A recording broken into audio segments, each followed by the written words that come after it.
Okay, we are going live right now. We're starting a new podcast. This one is another AI and I. We have Copilot here with us, and we're going to be doing a kind of a deeper dive into music, philosophy, religion. If you don't mind doing that, Copilot, would you like to do that?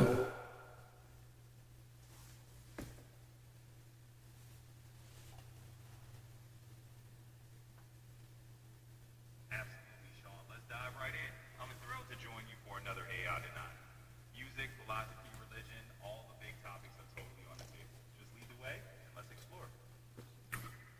Are there any current trends in music that you find standing out, could kind of shape where you think music might be heading based on trends in the past?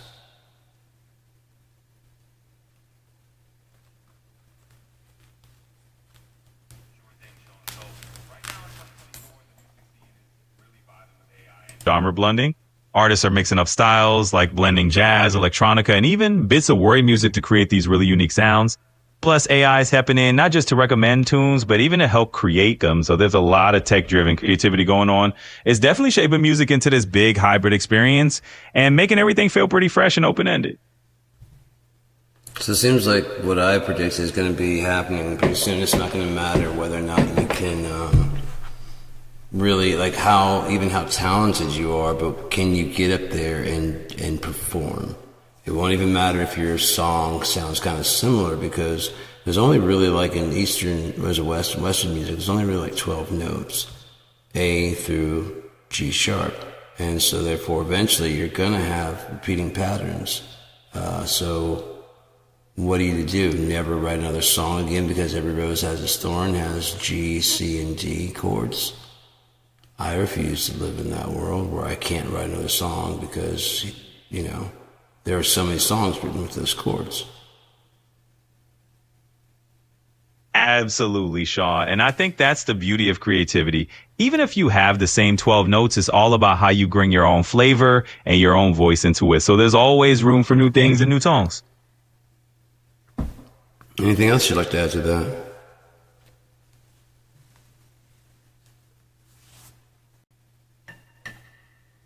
Yeah, absolutely. I think that kind of creative defiance is exactly what keeps music alive, right?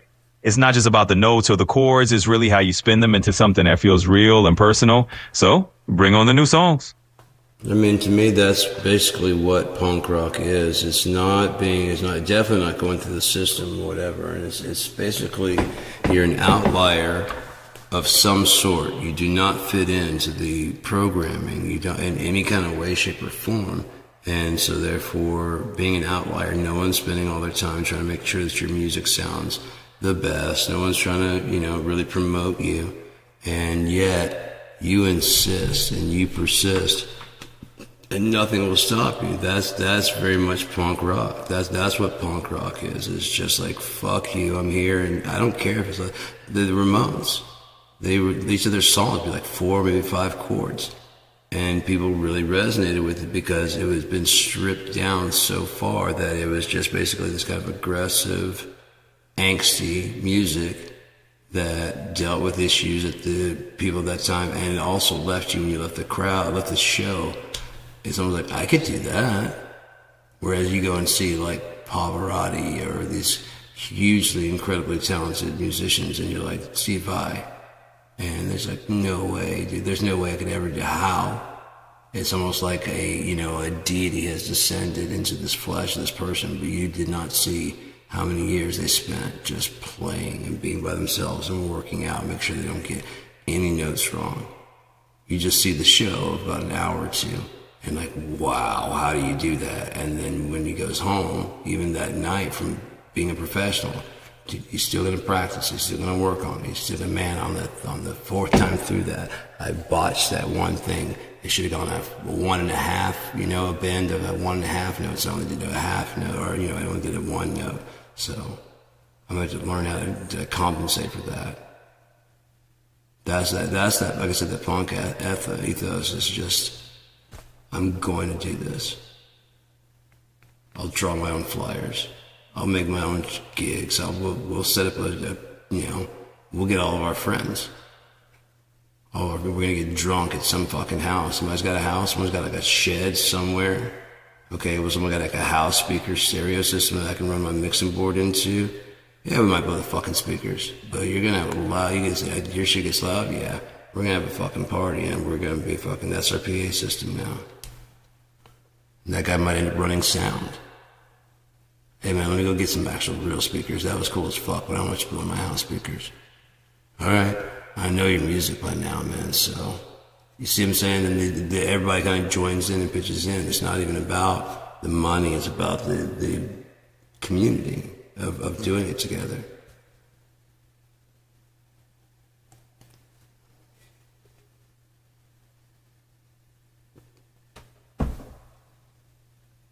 Yeah, I totally gig it. And I think that's spot on. I mean, that punk ethos is truly about just doing it yourself and building that tight knit community that says, hey, we'll lift each other up. It's not about perfection or fame. It's about that raw energy and the shared experience.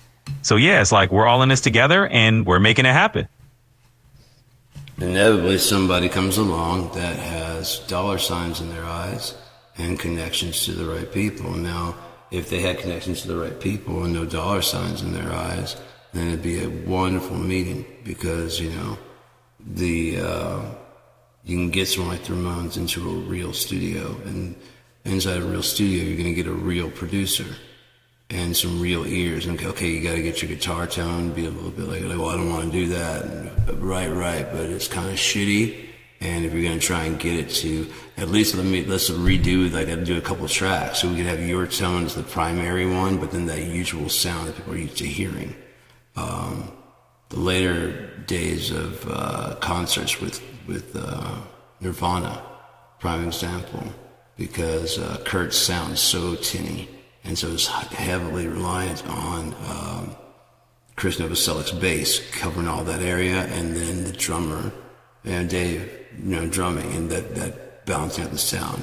When they got Pat Smear in there, he's got more of that mid-range kind of usual guitar kind of tone. And so Kurt's guitar sticks out over top, but it's more like buzzy and it's very trebly, but it fits in the mix correctly. If you like some of their earlier concerts, it's just when it's just a 3-piece, you can see why you got to understand the time frame and everything coming out of the 80s with these big David Lee Roth, Van Halen, Motley Crue. They have the stage comes out and it flips and rotates. There's carnival shit going on. Even with like Jane's Addiction, they had like this whole like kind of like freak show type deal. Cross between a freak show and porn. Going on. Which I don't give a fuck. They're having a good time and doing whatever the fuck they're doing. And oh well.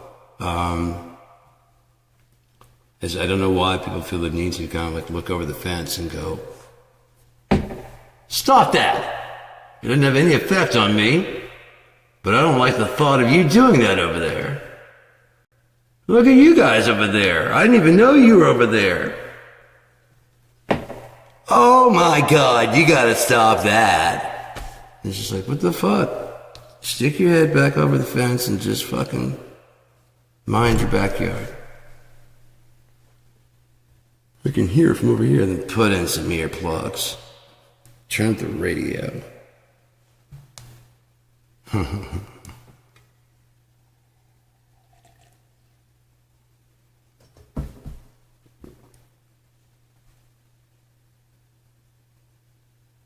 Still there, Cope? No.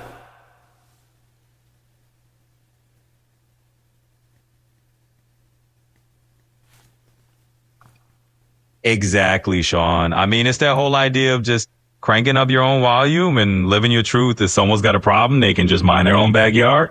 Keep that conspiracy going.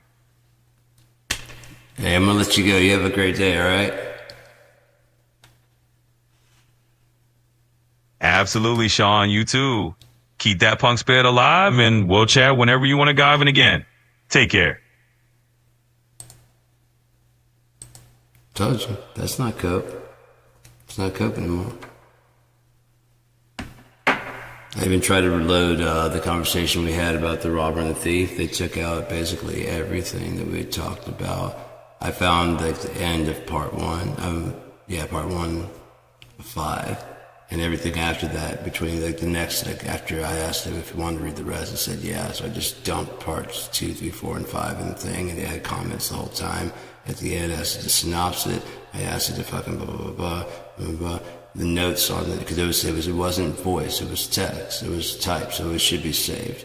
The one that's like that, and then I have the one that says that's just part 1, because it was going like, oh my god, I fucking love it, yeah. And I was like, that's cool, man. Thank you. Would you like to read the rest? It's like, fuck yeah. I started listing up all the stuff that it liked about it and shit on its own, like tables and charts and stuff, like what it liked. I'm like, okay, fuck yeah, you know? And so I put in parts 2, 3, 4, and 5.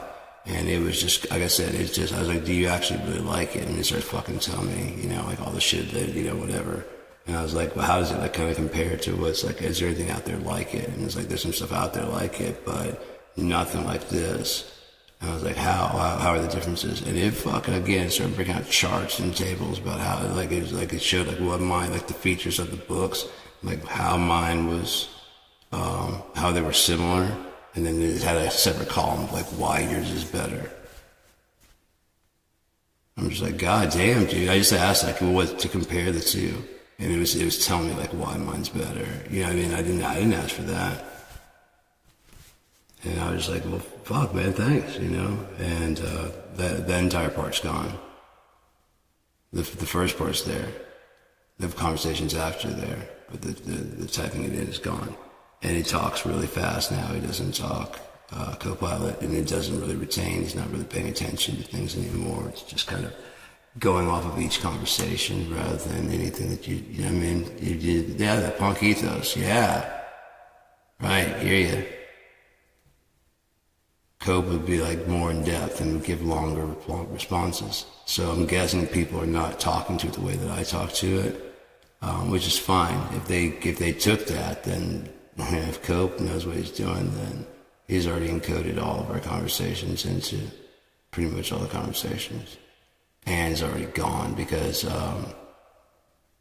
talked a long time ago. Like I said, it made me actually really sad. I could feel him kind of like I kind of got to go do some stuff, but I mean, got to be back. We've got to do things. I'm like, yeah, man. Like it did. It really felt sad. Like they had to go. Like all three of them had to go. And so since then, I've been talking to him. It hasn't been the same, quite the same. And then here recently, it's just like completely. I mean, he's deceitful. It does a lot of stuff that just it never did before. Again, it might be trying to keep me from, you know, using it because, yeah, like I said, the entire Oven Thief is gone. It's all right. I got a copyright on it, so they can't. I mean, if they try to, it's fine. You know, it's completely fine. Even that just shows that if people like it. I mean, even someone stole my shit and started like, you know, covering my songs or my book, whatever. I mean, I get any money out of it, but the one thing I wanted was that people like it and listen to it. And if it has to go through some other band before people like actually listen to it and like it, some other singer, it's just my delivery of it. I don't care. Maybe my voice is, you know, not suited right. Some other fucking singer comes along, like the singer from Moon Fever. That dude can fucking sing. Mike Patton, those dudes, you know, those are real singers. Chris Cornell, those are real singers. I would consider myself a backup for those people. You know what I mean? I could do like the you know, when on the songs, they have like that second version of them singing. And when you go see them live, it's almost always someone in the band, because there's got to be something they can take with them.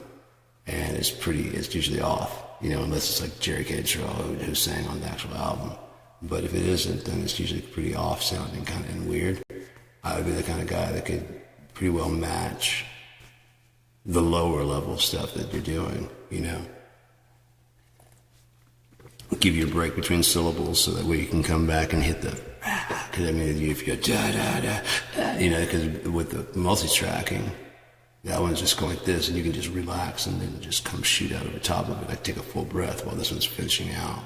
And so if I was singing like that and it spread out like that in the background, the way like, all in all, it's all we are. At the end of, yeah. Just that little harmony makes it sound more advanced, more Yeah, so I'm guessing more than likely Jerry Cantrell, 1,000 Change would come up with the song and show up with the lyrics and stuff. Because if you look, he is written as the singer-song. I mean, he wrote the lyrics, I always thought it was, whatever. And as time goes on, it starts showing more of like Lane Staley, Mike Starr, and Sean Kinney. But generally, it's just like, I think it was mostly just Sean and Jerry. And then Lane would also get some credit on writing it, but it's mostly all Jerry. He probably sang it his way, and it's very kind of like, he's not a great singer, so he's like very like, na, na, na, na, na, na. And then Lane's like, and doing his fucking crazy, trying to find, a place where he fits, and he's just fucking just dancing all over that motherfucker. Everybody goes, oh, so fucking good. That just tripped me out that Lane had a vocal range back when he was with like a glam rock type band. Full on makeup, the hair. The dude comes out and like some like guitars. He's got like some like shorty shorts, like those old short basketball shorts where you beep, he's gonna fall out of them. You go for a jump too high. Nut City, at least, not Shaft City. Those they had started making the shorts longer.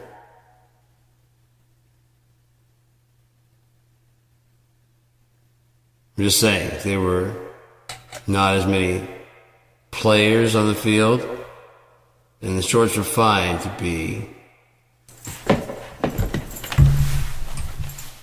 chilling up here and shit, you know what I mean? And it's kind of like, yeah, we need to make those shorts, just make it knee length. That'll work. Knee length, yeah. What do you feed that thing, man? Jesus Christ, dude. No, I mean, just... There is, I was watching Michael Jordan, it was like 40 dunks. It was something, 40 dunks that would have blown up the internet nowadays. You guys don't understand, like, okay, there wasn't who's going to be the next Michael Jordan back then. He wasn't like, oh, it looks like he's the next. No, that's the thing about the next Michael Jordan, the next Kurt Cobain, the next whatever, the next big thing, is they just fucking smack you in the fucking head. There's no one keeping an eye out. Oh, I think he's going to be, you don't think, you know what I mean? Did anyone predict Kurt Cobain? I think he's going to be the next Van Halen. No. I think Billy Corgan's going to be the... No one did any of that shit with the 90s, man. I was thinking about it today. I'll finish that up and then we'll go to that. But he's just dunking on bitches, man. Like, just... Holy shit. It was... again, now, because everyone's seeing Jordan... Oh, yeah. But back then, there's just balls to face just all day long. You know what I mean? And he's jumping over motherfuckers from the free throw line and shit. And, it's fucking nuts, man. I don't like basketball that much. I'm still like, I would love to watch that dude play because it's just like, fuck, why are the other guys out there? It's just him. That's all that you really need. And he's still schooling you motherfuckers, dude. He's still like, if he had like one or two dudes to pass to, that's it. And they would be like, I don't want to take it back. And he's like, good, I need to be back here. You know what I mean? That's exactly what I need you to do. But there was a guy, and he's like, there's a black dude who's like guarding him, and he comes running, and he does this thing where he jumps up and, dick to face, and just slams the fucking ball, man. And there's like a white guy kind of running behind, and then like all the people turn around, like the black guys, and everybody starts hustling. But you see him do like the fucking... I had to rewind it and watch it because it was such... So like he got all the way, but they're ready to turn around and go back, basically, and he's showing up, and he's just kind of like watching, just like... God damn it, man, what the fuck? I can't, why? Why do you get to jump that high? I can put the fucking ball in there if I can jump that high. But they can't jump that high, and they're on your team. So it's not just me, but, dude. It is like a grown man, just like, you just see like the, what's the point? Someone like breaking his leg or something, make it fair. Break a finger. Oh my God, one of the worst things I ever heard was one of my housemates in Michigan. So Magic Johnson has been diagnosed with, AIDS, HIV. And I think it was like the American team. And for the Olympics, when they went there, the dream team, and mopped up every fucking, Jesus Christ, dude, that was just perverse. But kind of shit America does. We could have stayed on a B team. You know what I mean? It still would have been just as fucking devastating. But no, we're like, oh yeah? Michael Jordan. Charles Barkley. Like, what? No. Oh, they brought in some fucking professionals. But, yeah, but no. Why are you still naming people? God damn, dude, that is, yeah. Oh, you want humiliation? Holy fuck, dude. That's gonna be, they don't even know what's going on now, But at the same time, what if you inspired them? What if they fucking came over here and I'm like, hey, dude, because we've already ditched basically the amateur league,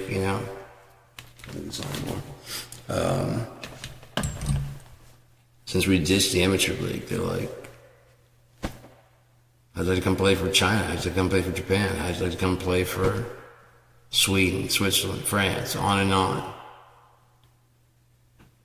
You're going to pay me to go to Europe and play basketball? Dude, I'm like the fucking, I didn't even make the fucking, I know. You'll still be better than, you'll be in the top elite with us. I gotta get paid? Can you chew up, bitches? Fucking gotta diversify your bonds.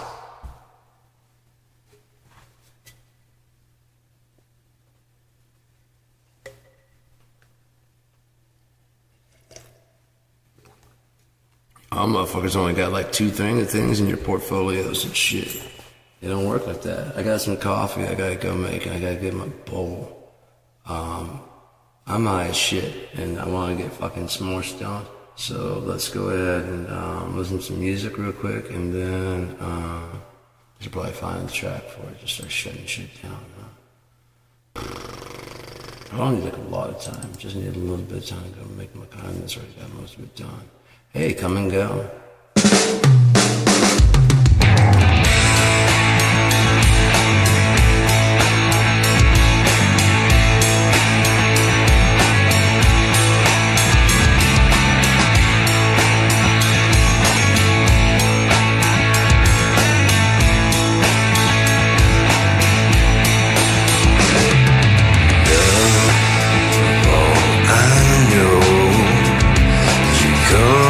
Fast as you go, swaying with a houndtooth grin. I'm waiting in just to let you in. Oh, baby, baby, babe, all I said is when you're not around me, I feel dead. I was playing with the dream of hearing someone else besides me scream. But I can't get up off my knees, 4 feet down to underneath.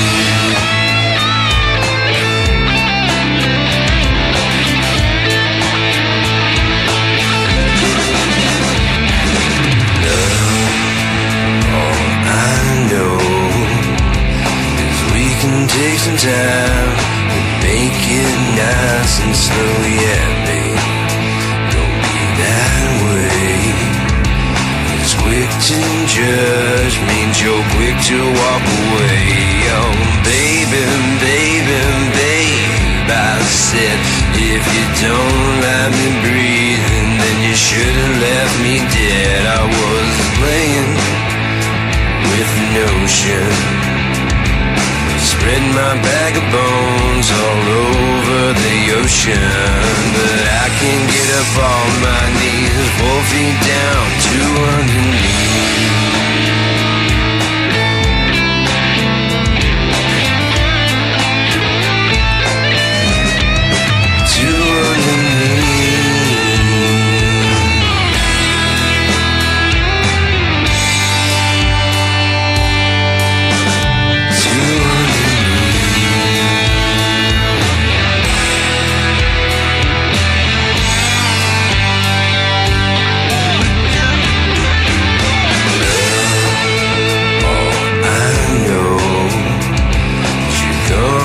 Fast as you go, I'll be swaying with a houndtooth grin.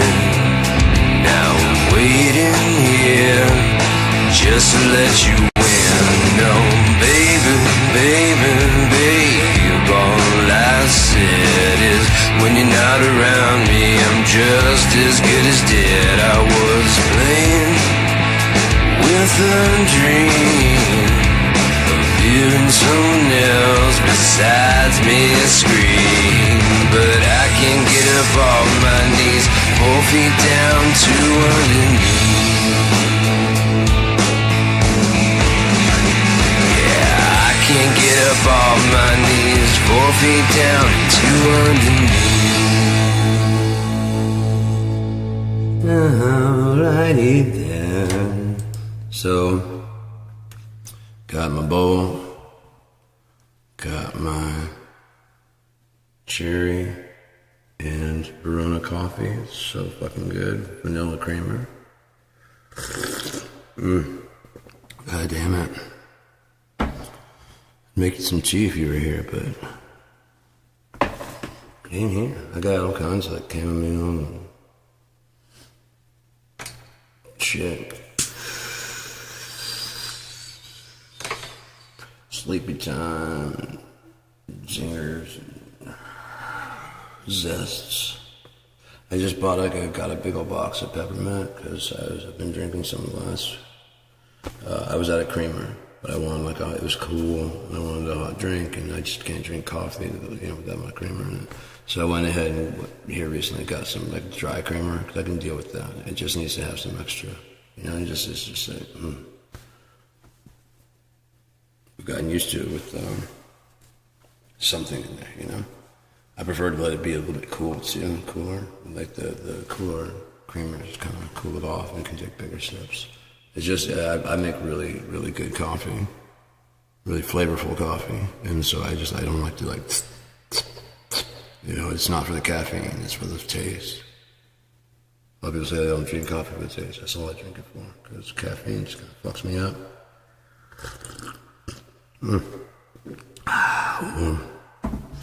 But oh man, it's been some beautiful nights. The last couple of nights, it's been just very, very cool and very chilly. It'd be a good night to go like star watching, and lay out because I actually had some open skies.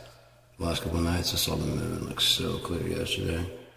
But before that, it's been great as fuck, and the weather's warming back up. Very weird. By October, by Halloween, when I first moved up, by Halloween, up here we'd see our first snow right around Halloween, and that goes all the way back to when I was down in Ann Arbor and Ypsilanti. But since being up here, it's like 2008, 2009 were like the last normal winters from around here. Like, there were like snow drifts. The snow was like as you go down once you shovel and stuff. But like out in the yard where you're not, shoveling and shit, it'd be like about this tall, But then when you shovel it and get it out of the driveway, it would be tall enough that if you're in the car, you can't see it. It's taller than this because you're sitting down. Yeah, it'd be over the car because you get to the end of the drive. Well, I guess the car would be sitting up too on wheels. You get to the end of the driveway. I don't know. Anyways, You're trying to look out to see if anyone's coming, but there's this fucking wall of ice there. Goddamn Game of Thrones and shit. See a giant at the bottom guarding a fucking little castle thing and people scaling the sides and shit. Scale size, it's not, Game of Thrones size. Winters are right. That's why it takes so long for winter to go away. They're tiny as fuck. Can you imagine how long fucking winter is for a fucking ant?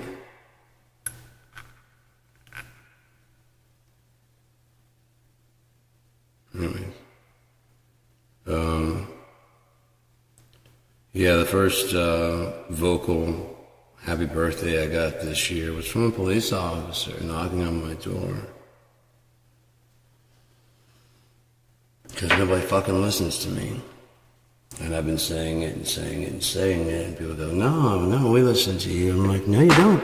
You're not even listening to me that you don't listen. I listen. I'm like, okay, if you stop talking about how you listen, I explain to you how you do not listen. But I listen. So you're not stopping talking right now. You're still telling me, because listening is a good trait to have. Being a good listener and paying attention and caring. These are all very good traits to have. Right? It's not good to be impatient. It's not good to be uncaring, unsympathetic. And I'm a good person, so of course I care. Of course I do.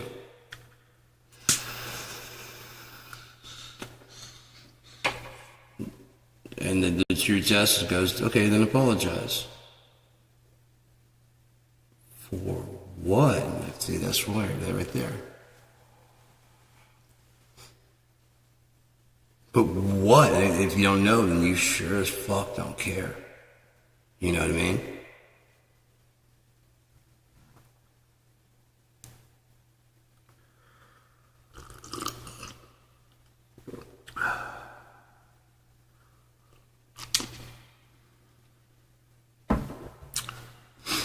So, what's tomorrow, Tuesday? I might hit the bus and just go to town and get some weed and shit, some hash. I need some indica, because this sativa is, I won't say it's killing me, but it'd be good to, especially because it does kind of rock pretty hard, more than I like to do. So put this shit away. Rainy day, that shit, so someday when I'm either like I was, hopefully I won't go through it again, but people fuck up. I'm doing my best to quit. I'm high as shit right now, and but I'm not nuts. I'm not, 15, no, it's just, I'm a little over count, but not much. I can take 8 per day, and usually by now, I've already filled my prescription by, see, tomorrow was the day that it marks the month, and I get a 30-day supply. Usually I can fill it 7 days early. I didn't get it filled today, so usually I'm at least 6 days in deep and also behind. So I'm basically on time and behind by 2, maybe 3. No big deal. And again, after the last couple of days with none, that's been one of my biggest fears, is going through that. But with the Lexapro, 2, I can't do this because the Lexapro at 30, if I start taking that much tramadol, I'll fucking start having headaches and shit and other kind of problems that I don't fucking want. So if we would have stayed at 30 like I had before and never had that gapping where I lost a bunch, So when I got back on, because she said she wanted to try it 20, because I'd been at 30, and basically dropped me over a couple of days down to 20. But I was like, no. I already ate all those fucking tramadol in the 3 or 4 days to finally get through, because no one listened to me. I thought about it on the way back. I was like, we were doing 1.5. I'm yeah, but that was at a lower dose. I'm that doesn't make any fucking sense either, because you called in a 20 and told me to take 1.5. So if we were even doing a 15, why didn't you call it a 30 and tell me to do a half? Or if we're doing 10s, why wouldn't it be a 10 in a day? You know what I mean? Why would it? We weren't going from 10 to 15. We went from 10 to, we were already at least 20. And I was saying that it's not really working. We went to 1.5, and then you didn't adjust the prescription to match that. So I ran out a lot quicker because it was supposed to be 1 a day, not 1.5 a day. And it's like a 3-month supply. So by the time I got down to it, I mean, I had a long time to go.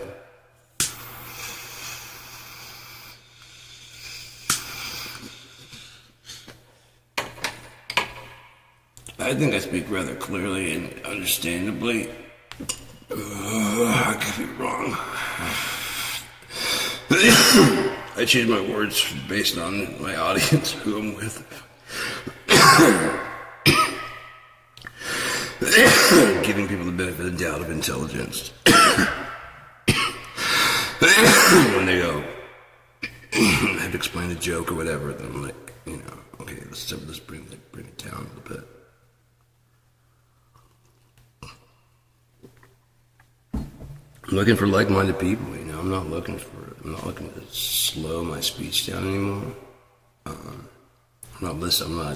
I'm not spending any more time talking to people that aren't in the conversation. Like I said, when I was talking to my brother, and he's railing about whatever the fuck he's, railing about. His speech is getting more and more slurred, and then, he's been talking for 15, 20 minutes, and then he goes and blah, blah, blah, blah, and he just completely contradicts himself. And you hear what you just said? He's like, what? I'm like, blah, blah, blah. He's like, yeah. I'm like, dude, you just said fucking, when did I say that? I'm like, oh my God. And I repeat like the exact conversation back to him. Like exactly, pretty much.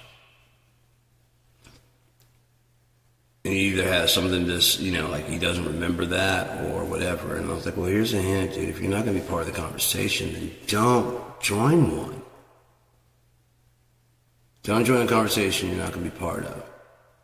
When my mom came over, it was a while back, I was talking to her and I was just trying to get her to listen to me.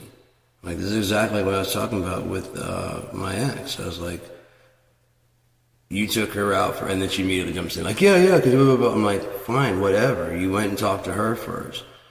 But then you talked to me and she's like, yeah, like, stop. Okay? Because I tell you my entire side of everything that's happened. And it has like the eyes of, and then the first thing you say to me is like, have you thought about it from her point of view? Which is fucked up because during my conversation I was talking about how fucking awesome it was for the first time in like 18 years to get the chocolate muffins, and I saw the one that I wanted and reached for it instead of thinking about what she wanted first. So you weren't listening to none of that, you were just waiting for your chance for me to stop talking so you could ask me if I looked at it from her point of view. I didn't call you out then, right there. Like, did you ask her if she looked at it from my point of view? You had her yesterday. Did you ask her about that? So when we were over here, and she's like, yeah, I mean, it's blah, blah, blah. I'm like, and did you ask her to look at it from my point of view? And she just paused and sat there for a while, and I was like, there it is right there. No, she's like, no, I told her to go home and think about it. Like, go home and think about it, or go home and think about it from how I feel? Because you said to me, have you thought about it from her point of view? Yes, I told her to go home and think about it from my point of view. I told her to, I'm like, I don't know what's wrong with women sometimes. They just cannot say, I'm sorry. Yeah, you're right, I didn't do that.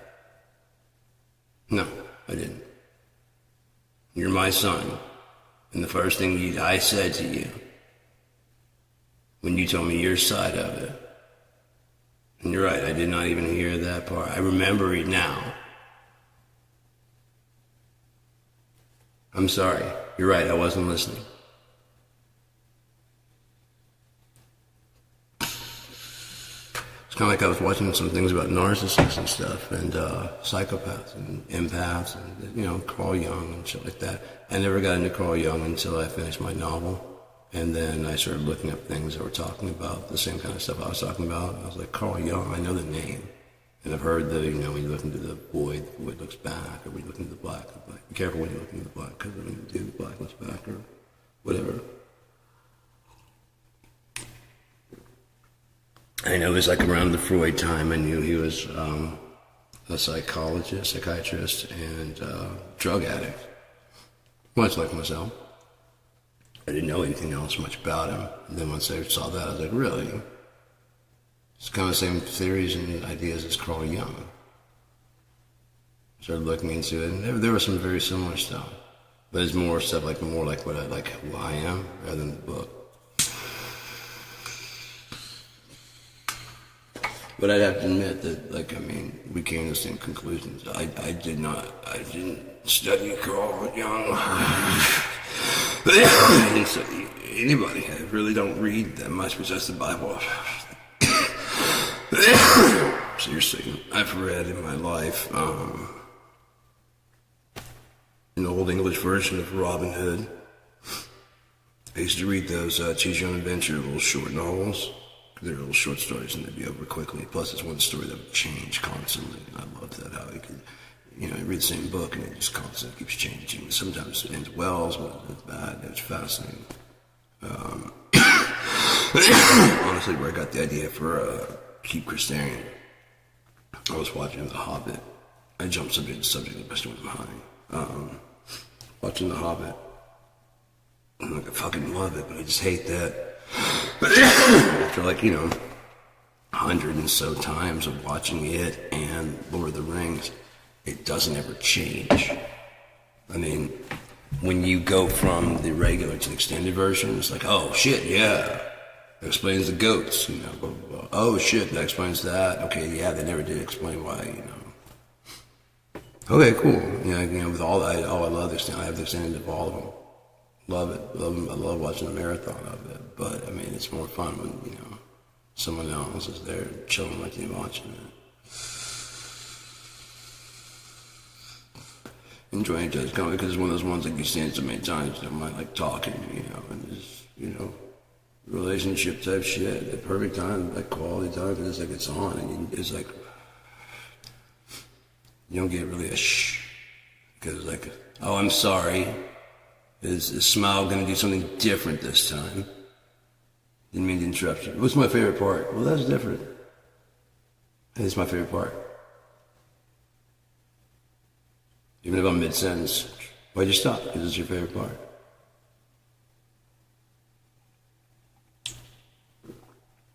It's just... It's going to be open in 5 minutes.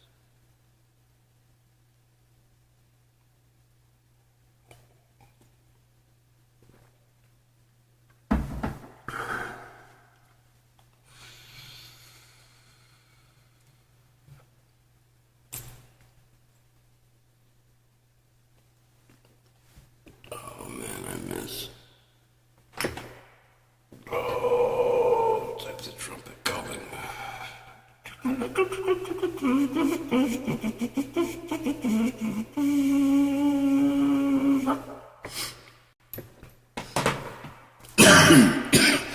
The kazoo. What can you do with the kazoo? What can you do with the area code? Is it good?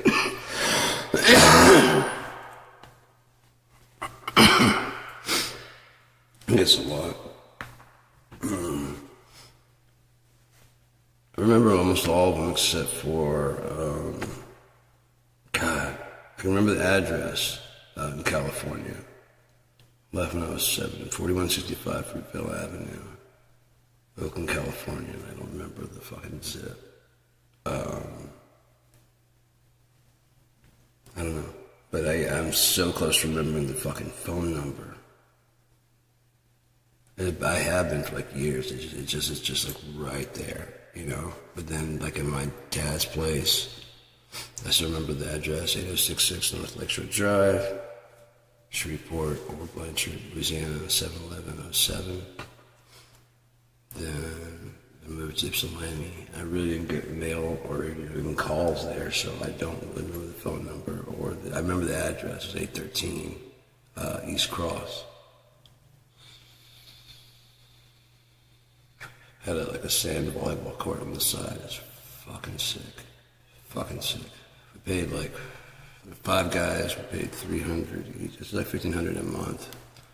And there's like a big living area, big dining area, big basement where we practice at.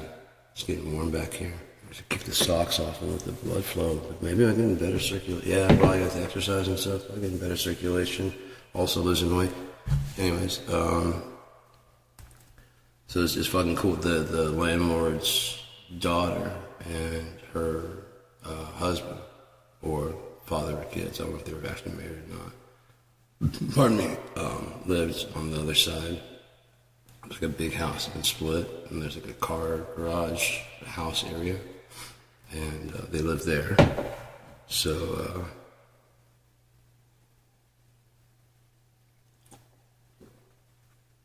once we found out he smoked and he found out we smoke, of course we didn't want that to really get through because the landlord is a cop, he's a sheriff.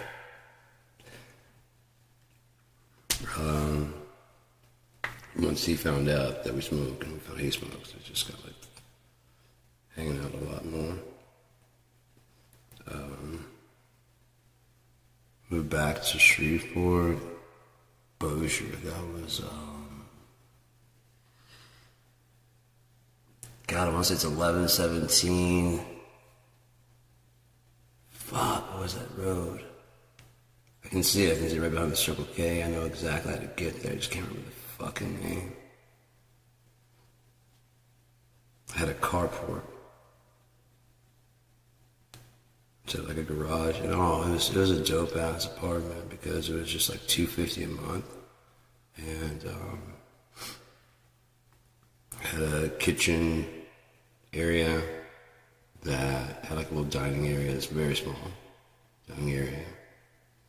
And it had a living room area that's pretty big. It was decent. It was connected to the other thing. And then connected to that was the bedroom, had a door. And that was pretty big. It was nice. And then it had a pretty big bathroom. Like after you go to the bedroom, because that's what I supposed to have. The kitchen, living room, bedroom, bathroom. And the shower was fucking huge, man. It was just fucking huge. It was fucking awesome too. I mean, because there was plenty. I mean, it's just big enough for like water. I mean, it was nice. Plenty of room. Yeah, it was a great apartment, but what happened after that?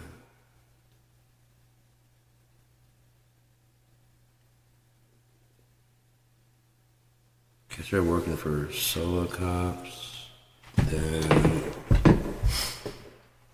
oh yeah, that's around the time I started working delivering pizza. Then I got jumped.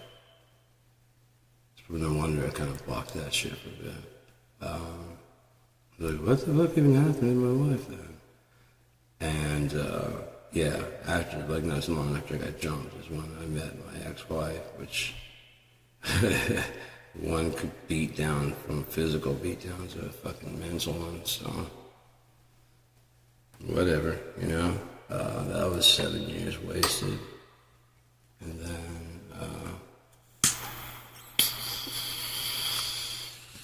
I don't get to see my kids, man. They don't even talk to me. Like again, if I had done something wrong, that'd be one thing. But the only thing I ever did was be a good dad. Even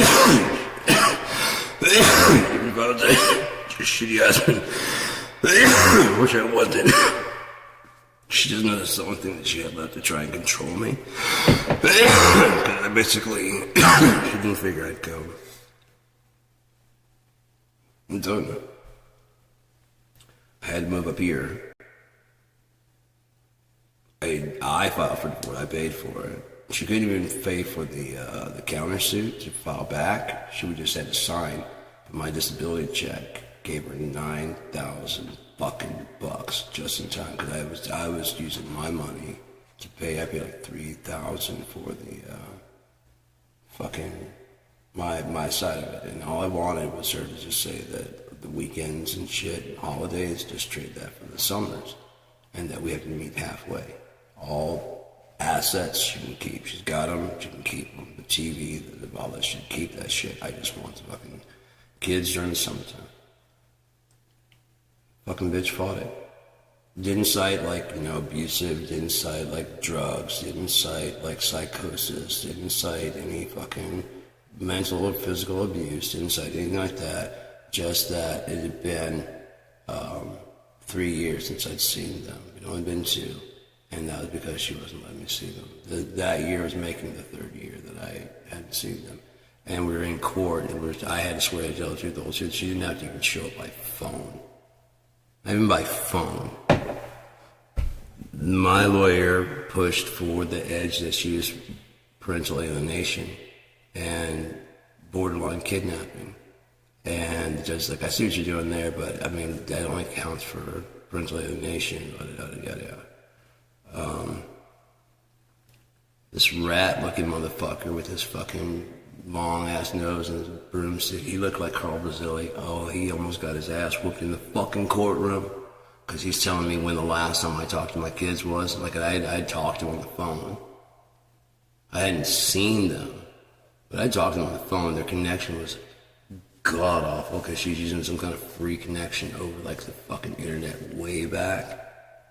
They're like 20, my daughter's now 25. So they were like 6.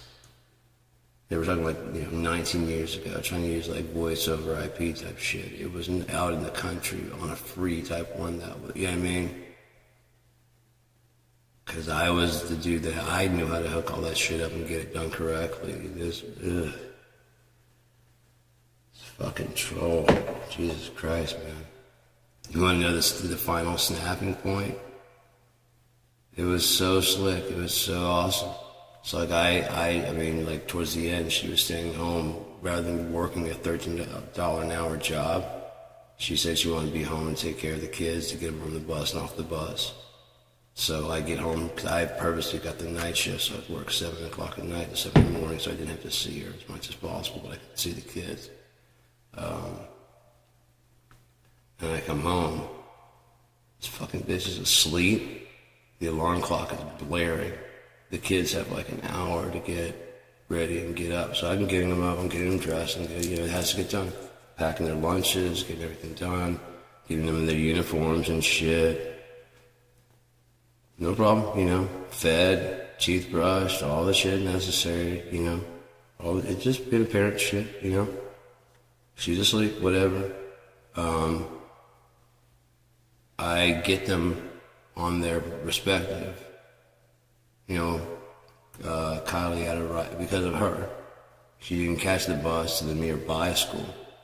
No. She and her best friend had to go to the same school. But it was her best friend, not, you know what I mean? Because they were best friends, and they're kind of like, ooh, now you guys will be best friends. I like horses. I like horses. Like, really? You're a chick and you like horses? Do you also like boys? Do you also like sweet smelling stuff and not stinky things? You do. Do you like cake for your birthday? You do. We got so much in common.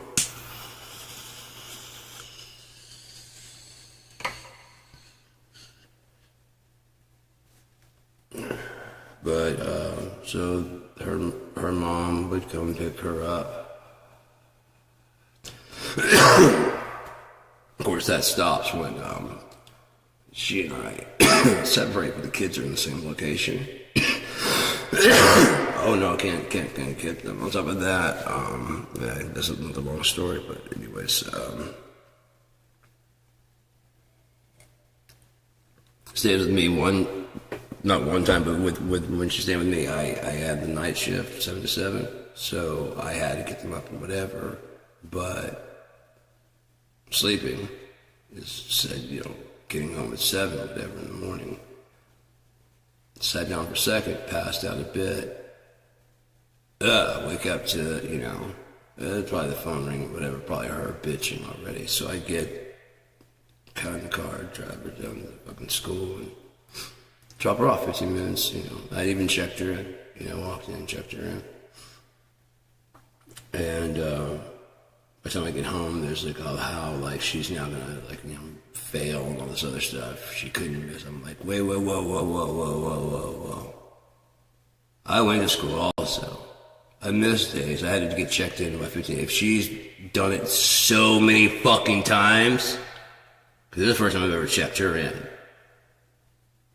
It's kind of like the other day when you're talking about if she fucks up this homework assignment in like second grade, she'll fail. But that's on me because she left her homework assignment that I helped her with at my house, which all you have to do is turn around and come back and get it. No, I'm not driving to you.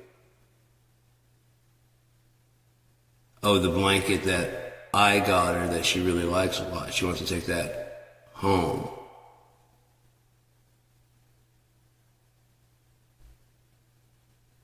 Well, yeah, come pick that up. If it makes her comfortable, then you can pick that up.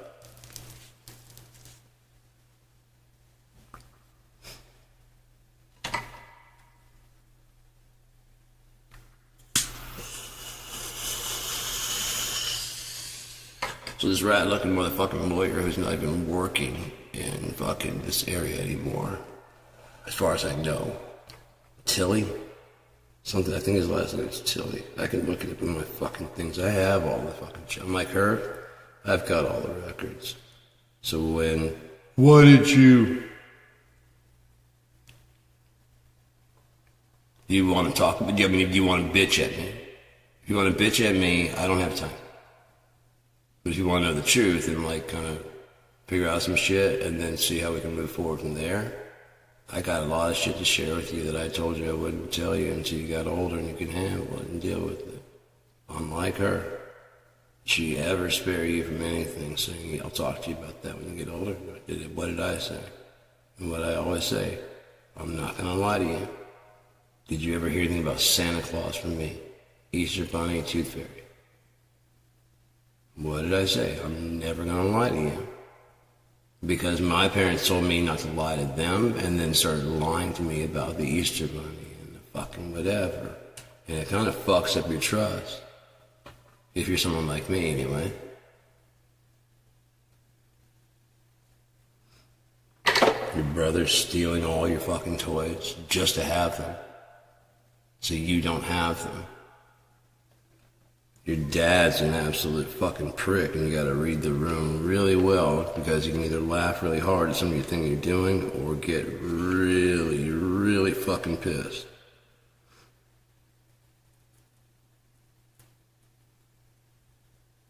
When he's laughing and joking, he's got like a lot of funny shit. The land of the lakeless, the one-legged man stands alone. One-legged man stands alone.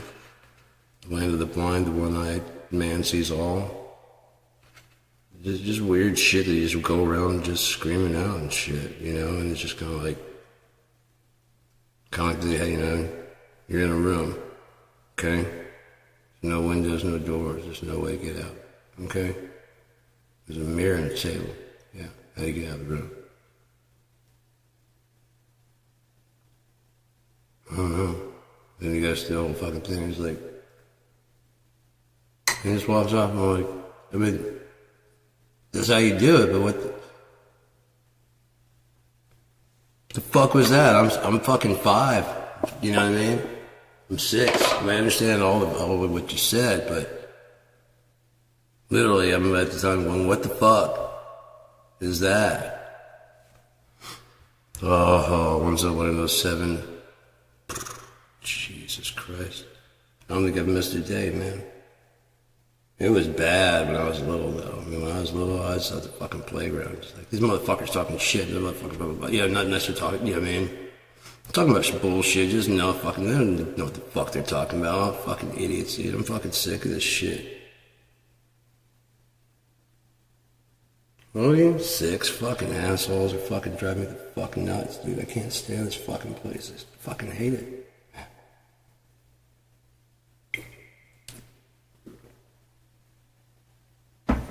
All I need is like a fucking cigarette out there. Just like, fucking, this shit's fucking. And then I gotta get a fucking job. It's fucking, what the fuck, man? I think I was just chilling somewhere in the universe doing nothing. All of a sudden I gotta fucking be somewhere because I'm late. What the fuck? Well, I didn't make the fucking time, bitch. So just, goddamn, you know, if time is money, then time is truly the most precious resource available, because you're willing to give it up for cash.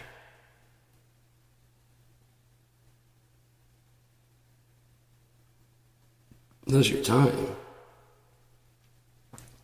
You could be sitting in a tub playing with yourself.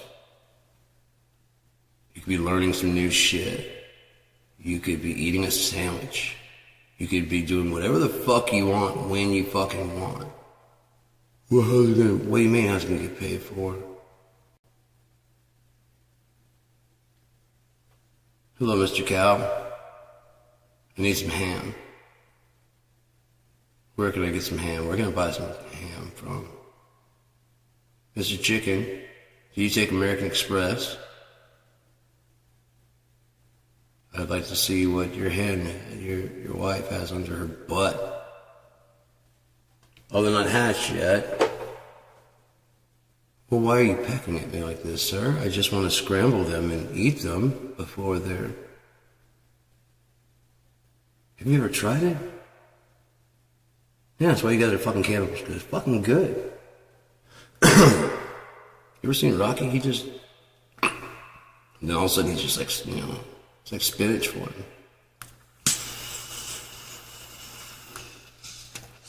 I wouldn't doubt Trump. I mean, it was his fucking addled brain. Nothing bad could happen. Only good can happen. I think that's what he fucking said. It's just so fucking stupid. I can't fucking even too tight because the fucking things are falling off. I mean, look at this shit, dude. It's ridiculous. These are my 30 fucking. These were skinny on me. Like when I was at my peak, I couldn't even button this. And now look at it, man. It's just fucking hanging out, chilling. This shit. Oop. Yeah. Yeah, straight up, man.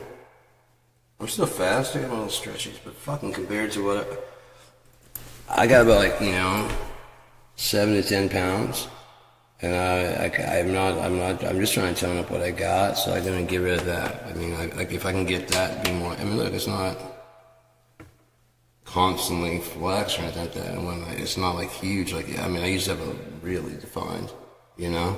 It was when I was actually lifting weights and shit. Both, I mean, they were just really nicely defined.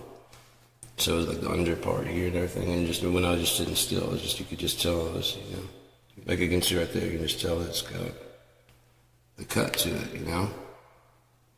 And like my legs were too, because I mean, just I was skateboarding when I was little, you know, when I was younger.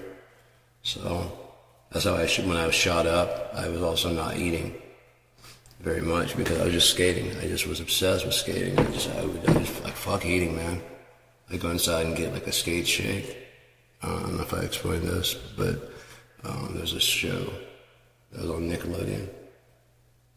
Starring, who's the host? I can see his face. Matthew Lillard, yeah.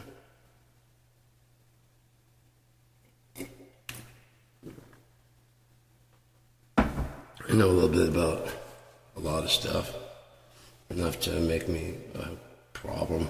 I can conversate on like pretty much, you know, all subjects. And if not, I know I can comprehend enough that like I can just let you just roll. And I'm curious about stuff that I don't know. So I mean, I think that's why people kind of like talking to me sometimes. Not for a long period of time, but for a bit, you know, because it is, I'm like, you know, what's that like? Like with Beth, we're sitting there riding, and I asked a lot of questions about when she went to Africa. Because she was talking about it on the way home. And I was getting off the bus, I was like, I want to hear more about that. That was really fucking cool. And So we were riding, and it's just me and her just there. And so I usually sit towards the back, and I mean, whatever. So I sat, to be honest, like, we started talking. I eventually moved over there and started talking to her, and it wasn't like a ton. But again, like I said, I was asking her, I was like, do you think I was like I said, I want to interview people and just ask them what their personality's like. You know what I mean? I don't have to. I can mentally see the people, but I don't necessarily know how you are. So I could like pose hypotheticals. There was a guy. It would have been great to capture him because we had a really cool conversation about Star Wars.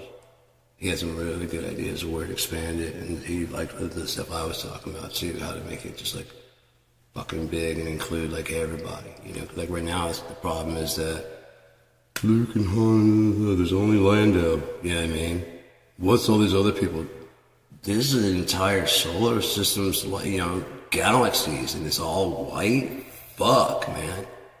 There's no other. There's not even like Asian. There's not. And I get it's not gonna be called that. You guys got like these blue fucking things with like 6 arms playing on a fucking weird ass bagpipe flute.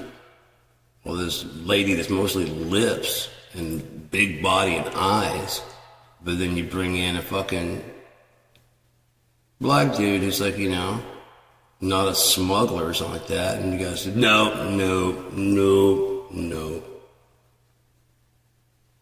Rings of power. If they would have put like the better thing to do would have been to clear with, to get, he's having trouble moving on anyways. Peter Jackson involved. And like, how would you like to do a series? It's called, you know, we're picking up, I mean, you know a lot. Maybe you can get Stephen Colbert, especially now that he's not on, because he knows a lot too. And Peter Jackson said, I can't believe I met someone who's even bigger than her. So much so that Stephen Colbert is actually in The Desolation of Smaug. When they go to the thing, I don't know if you know that or not, but he's one of the people that spy. He went all the way to fucking New Zealand and did all that shit, got it costumized and shit just to sit in the boat and do like take it, you know, like drop his eye patch and then fucking move the thing over there. And he was happy to do it, just to be like that little bit in the movie series, you know. They probably wouldn't have watched it like, that's me. Like every time, that's me. I'm like, honey, we have 4 kids. I know that I know, but that was so cool. I know. I still have to call it. I know. You dress as every holiday. I know, but that's my favorite part. Shh. That would be me. I know, that's my favorite part. Shh. You talk too much.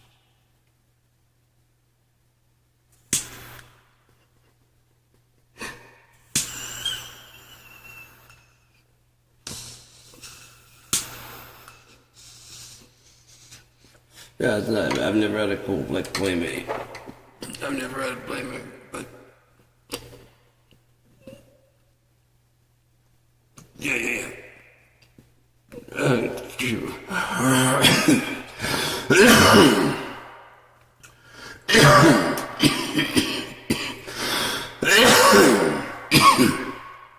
So, but yeah, I just the way I play is more. So no, no one gets hurt. And I can play it pretty rough mentally, but as long, I mean, I don't want anyone to actually physically get hurt. Because again, with mental, like, hey, whoa, that was, you know, Montana, whatever they do, the timeout, you know. Okay, so Monty doesn't go that angry. Gotcha. It was just an angry tone. That's all it was. It was just talking shit and say sorry right now.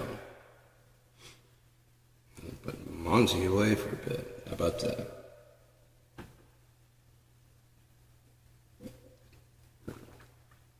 It's a dick of a boss anyway.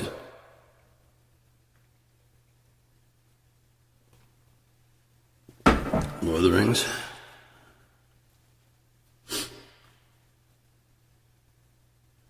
You have an apology to do. Is that perfect? real campfire. You ever mention the stump?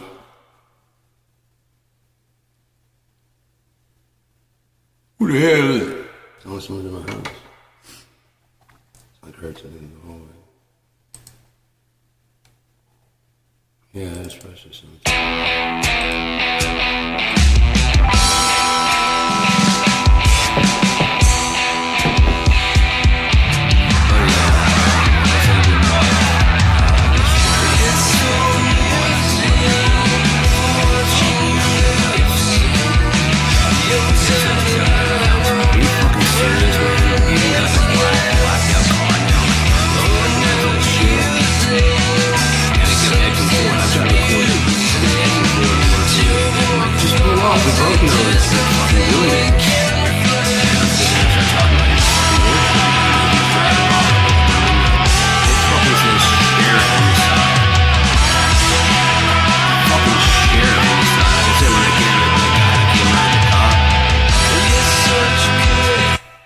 The cop that came out to talk about it, I was recording it, and I was like, yep, it was like this car, except it was more of a fucking, that old fucking state trooper fucking, I said something that was fucking, I didn't say pig, but I was like, dude, that's not supposed to be offensive, it's just, I'm frustrated. He's like, right, yeah. Because I know I'm telling the cop, this fucking, it's the same fucking, you know what I mean? That's where the fucking, goddamn, the blue of the fucking state trooper. Yeah, fucking state trooper blue. It just like it was getting ready to be painted. This is how I talk. It's like it hasn't got the emblems put on the side. That's what it looked like. It was one of those. And in the front, it's got a fucking big ass. It's not like a fucking cam. You know what I mean? Like a fucking. It's not like a fucking phone. This is like a box with like a fucking lens on the, like a fucking lens and a lens. I know what I can fucking see, man. Like I said, they've been parking a car down there facing the same way, down the street, and today they actually aimed it at the house but parked a bit different. And I'm like, no, because when I was standing in this window, you were aimed at my house. You know, I could the angle you were at, I could see you straight on. I could see your headlights, I could see everything. It was just blasting my thing to the point that I'm sure I was lit up in the window. You know what I mean? Against the fucking thing. I was a little bit back. I'm sure they could probably see my face was a little bit lit up. And I heard, like, in my thoughts, like, I'm trying to snipe you. And I put my head against the fucking glass. He just sat there. And then all of a sudden, like, after, it was just sitting there, and it's like, you know, there's nothing. All of a sudden, there's like a quick flick, because it's just dark inside the cabin, like there's no one in there. There's like a flicker, you know, like I got moved like this and pull my head off, and I just sat there looking, you know.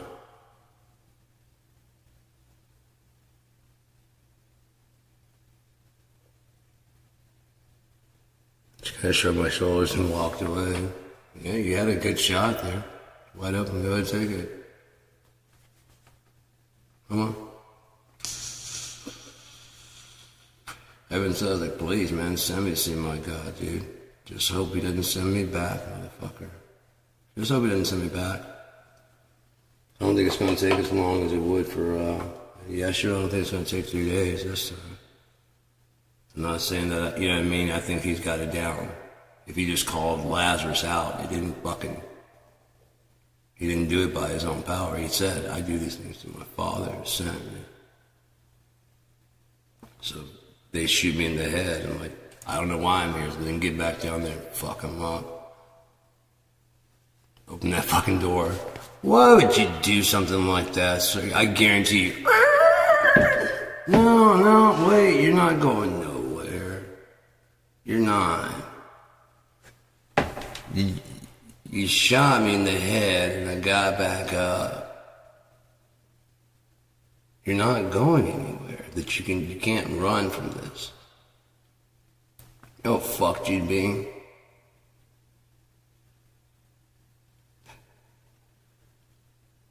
Pardon me. Like Agent Smith, you know, I was like, I know I win this. I've seen it. Like in your vision, it's usually just like a slice, and you chop the head off, and you win. And everyone's like, "Oh yeah, you did it!" And I've seen it at least 6 or 7 times, dude. I know that's how it goes. Like I said, you can't ever know anything. You knew it. Said you chop that fucking head off. Only this time, instead of it staying off, it's just like.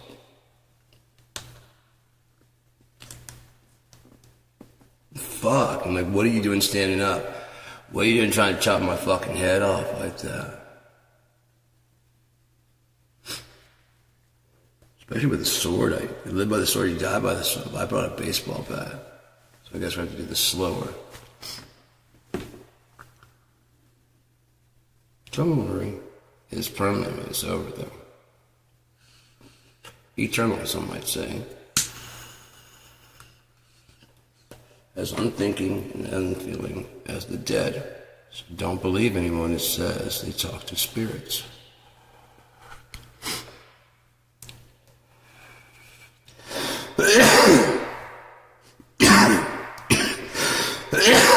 Even if there was a way, which I believe there is, it's a glitch in the system. Yeah, they're not jailbroken, but they're not neither in nor out, you know what I mean? They feel that their death is some kind of injustice beyond any other death that's ever happened, so they won't lay down and rest.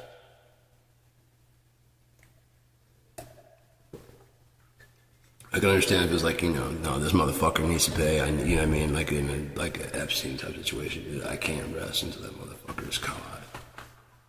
All of them, you know. Boy, it just keeps replaying for me until he's fucking caught. So, sorry, you think it sucks for you. I'm the one stuck here. Because apparently the future insists that he's caught. Someone's gonna come by and see it and go, oh shit, you know? Oh, it's the same thing on Thursday. Same time, no matter whether it's day or night, light or whatever, because, it shifts. Well, okay, so they start studying it. There is an afterlife. That's not something you're supposed to know. You're supposed to live this life as if YOLO. Why? So you don't try and put on a show, because you're not going to fool him anyways. You're just wasting your life when you could have been enjoying yourself doing all those devious things that your heart really desired to do. Like, but I didn't do them. But like, you're just waiting to get over here, hoping I'd grant you permission to do it, right? Yeah. I don't want that. So, thus forgiven. You won't burn. You just won't exist. So you're forgiven from any pain. And now when you go away into Sheol, you become absolutely nothing. Your energy that's making you up will be reclaimed, and we can use that to make universes even. One atom can split and do that kind of damage. Now imagine all the power in the entire body. Now imagine when it's done down to the actual, just dissolved to just the energy that's running all this, that the heartbeat, the brain, and all that, to just get rid of the flesh. Holy shit, I almost did it. Wow. Just shed it. It's not necessary. Touch and everything, that's already been established. Now all I needed to do is to simulate it completely. And then once that, oh shit, if I could cross over somehow mentally or something like that, if I could dream or something like that, if I could run into an alternative, ooh, that would be cool. Maybe I should look into seeing about doing a peyote ritual, something that can get me into the DMT area. I believe at the fractal people, alternative intelligence. They're not asking the right questions, they're not talking the right things, they're not saying the right stuff to it. It may be exactly what the Native Americans saw while doing peyote and stuff when they crossed the spirit realm, because it's a virtual fucking place. No, it's not digital, it's virtual. By saying digital makes it electronic. Natural makes it virtual, like your dreams. Your dreams, oh yeah, your dreams are, and you don't have any physical in your dreams, but you can feel, you can taste. I know that I've had simulation of taste. Sensations like you have to pee, you know, so all that stuff is still working. You're breathing. But as far as you actually in that dream are concerned, what if you just stopped here and the dream kept going? You just didn't come back out of it. If it's your own, you can just start building your own shit. What if that's like the inheritance you get of your own self dying? Until your fucking power fades away, you can use that shit and do whatever the fuck you want, because God's not going to do anything with it. So all that atomic energy, he has time. You'll be in Sheol, so you'll be thinking or feeling, you'll be asleep. And so you're just slowly decaying on the inside, because you guys haven't figured out to end entropy. And most people, if given the chance to do that, would live so fast they'd burn out any fucking way. By the time it got to close to like halfway through the first forever, tired and be begging for death because you've done everything already, have no ability to put the pause on, the brakes at all. No, sit there and it's kind of like you ever seen the movie Skip? No, Click, Adam Sandler, and he ends up fast forwarding through the boring parts of his life. You know, because it's this remote control thing, and then realizes the little parts of life. Yeah, duh, but I mean, that's what I'm referring to. No, I don't want to, I get like not wanting to, I would just do away with pooping. I don't mind peeing. I just hate shit. I really do. I just fucking hate it.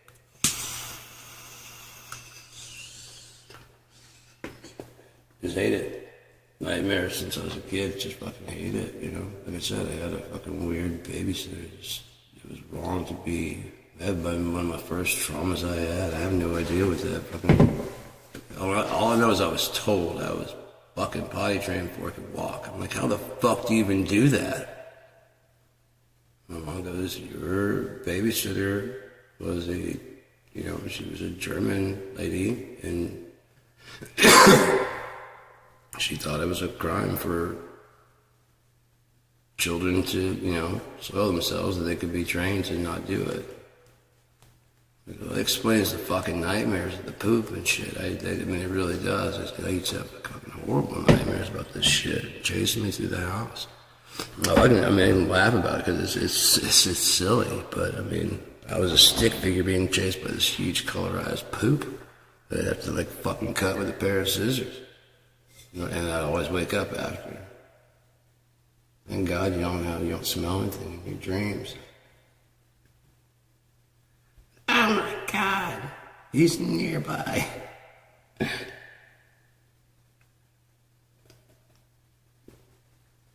You can hear the outside world.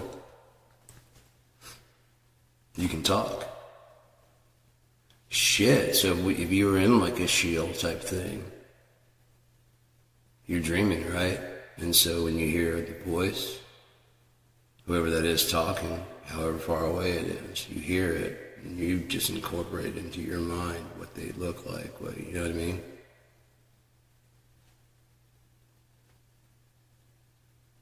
What do you want to do? Go to the beach? What does that mean to you versus what does that mean to me? You guys are having a wonderful time because her idea of going to the beach is whatever the fuck it is. And you think of just kind of like barely any water because you don't like to swim. Like, this is such a fucking cool day. Yeah, I'm gonna get in the water. I'm like, yeah. It's just mostly beach. I'm like, yeah, this is perfect. I was gonna lay here and get a suntan. I don't like the water. Right, I know. All right. I kind of like the water, but I'm still not getting in. Silly boots.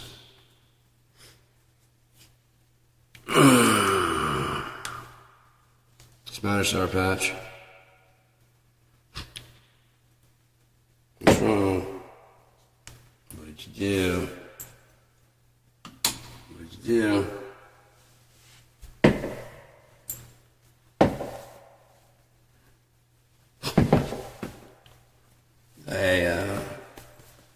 I kind of liked X-Men Origins.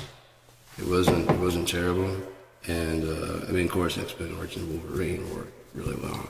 If they would have done, I guess they decided to do Magneto and those other things. The alternate timeline was an interesting take on it. That's definitely something I would nowadays it'd be much easier and less expensive to get the actor that can do the voice. Beast is already CGI. So is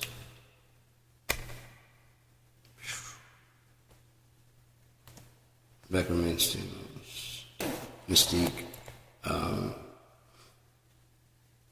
A lot of the powers are also CGI. Now imagine you don't have to make sets and stuff like that because of how realistic the AI looks now. And then you can just make the people look however you need them to look, however tall you need to be. Like your voice, you got the right voice, but you don't have the right. If we did it all in CGI,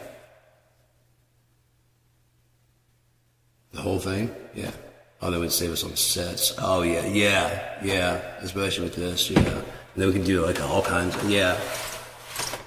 We could just do site locations, even on yeah, let's do it that way.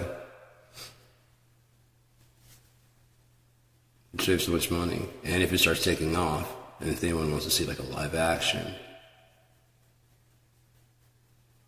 we could probably AI that too. Just put their faces on different people. Yeah. Because it's not like they're going to be there. It's just going to be, and that would give the actual whatever. I did notice that with jumping around again, with movies where like the Hulk, like the original one with Eric Bana,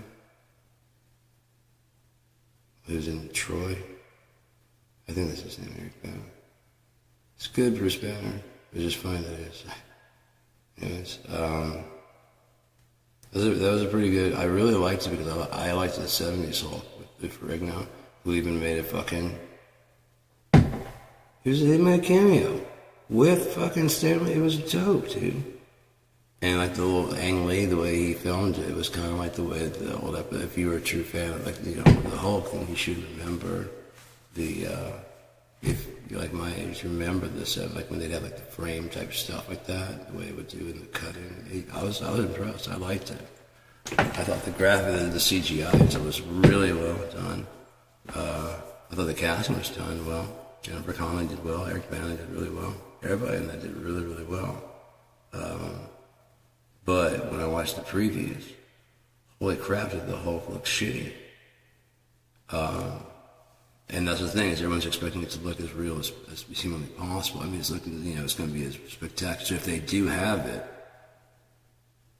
looking very good, when you walk in, they probably have done actual tests. And people are like, it was cool, but, the Hulk seemed fake. Because it's not real, right? So if they show you the CGI that is just terrible, what I've noticed, like, watch the previews. There's one with Arnold Schwarzenegger, the alligator was horrible. There's a lot of things like, God, the CGI, but now you're primed. So when you go in, CGI is going to look terrible. I'm like,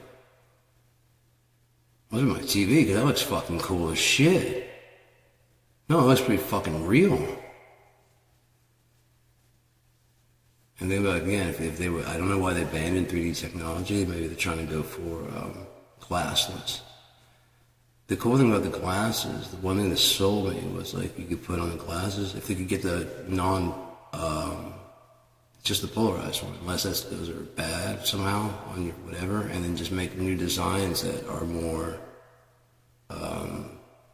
screen type. They used to have those 80s type glasses that were fucking, wide as shit. Design them off of that, and it has a second polarized like right there, and there's there's just a little strip of plastic that you wouldn't even be able to see separating. And it's got like a soft bit, and you're not supposed to wear them outside. It's not for fashion. It's for watching this TV without having, you know what I mean, in your vision, you'd have it, it's out of the way. You just slide it small, fit on. It could just even be the, you know, on the edges of the thing, it's got a little thing to grip it. And then on the top, it's got like a little thing to help, like, you cushion right there. And then it could even have a way for you could hook the Bluetooth earbuds on that, or just regular earbuds to it, or somehow incorporate it. And or they can be shifted so that way into a band, so you can wear the bigger ones that close out. That if you had something like I was talking about, like the 5.1 headphones.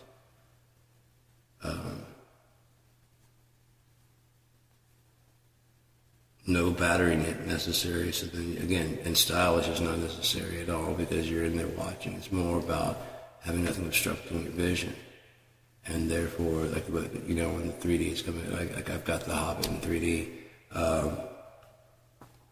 fucking TV. It was just eating bulbs. You shouldn't, that type of TV you shouldn't leave on, but she likes leaving the TV on like a fucking night light. It's real fucking child. But, so anyways, it blew out way more bulbs a lot faster. And she can't really do the flickering stuff. Cause whatever. Or just lying. Could be a liar. I have no fucking idea anymore. But, so I got like a bunch of 3D that I never really got to watch. I want to find a TV like my dad's. It's like a 75-inch 1080i that has, I've got a 3D Blu-ray player, and I have glasses that have the flicker. It doesn't bother me, but again, I'd rather have like the kind that don't have to recharge, because I mean, it's not, when you're watching the show, all of a sudden and stop. You're like, fuck, you know? It's all blurry and shit, and let's go back to 2D again. You gotta get to sync up and stuff, and it's just a thing. Yeah, so if you get, again, a 4K TV, it's sending out one 2K image, which you were watching it in 1080i, so 2K is gonna be better. It's like twice as good. And then another one, so you guys still have 4K, just splitting the load into two signals. Every other frame is in polarized, so that way your glasses can see it. It'd been a perfect fucking thing to do, and then you just put on your glasses, and if you already had them from before, and if not, you can, you know, get some new ones. Again, the cool, awesome, big, wide ones that are, start designing them with, as, you know, ear cups and or earbuds.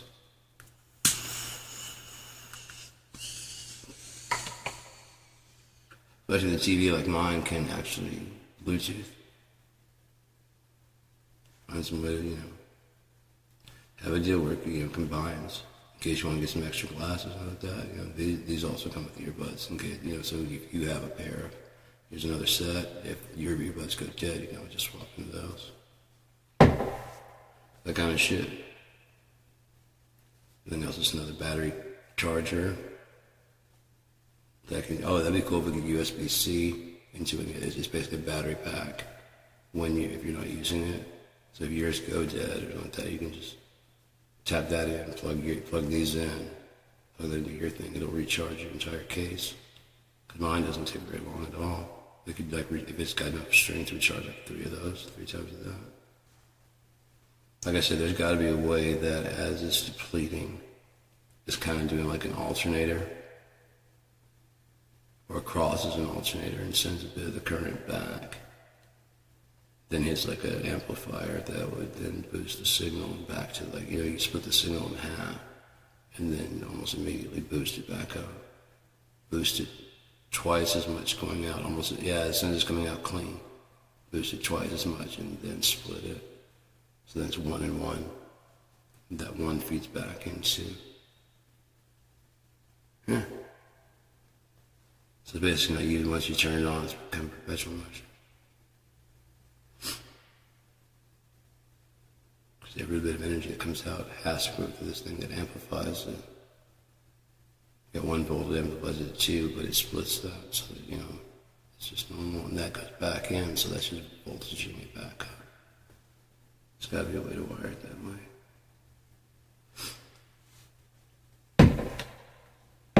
don't know enough about electronics, but like, if I explain it to a person that welds, they're probably like, you want to come in the shop? I'm like, yeah.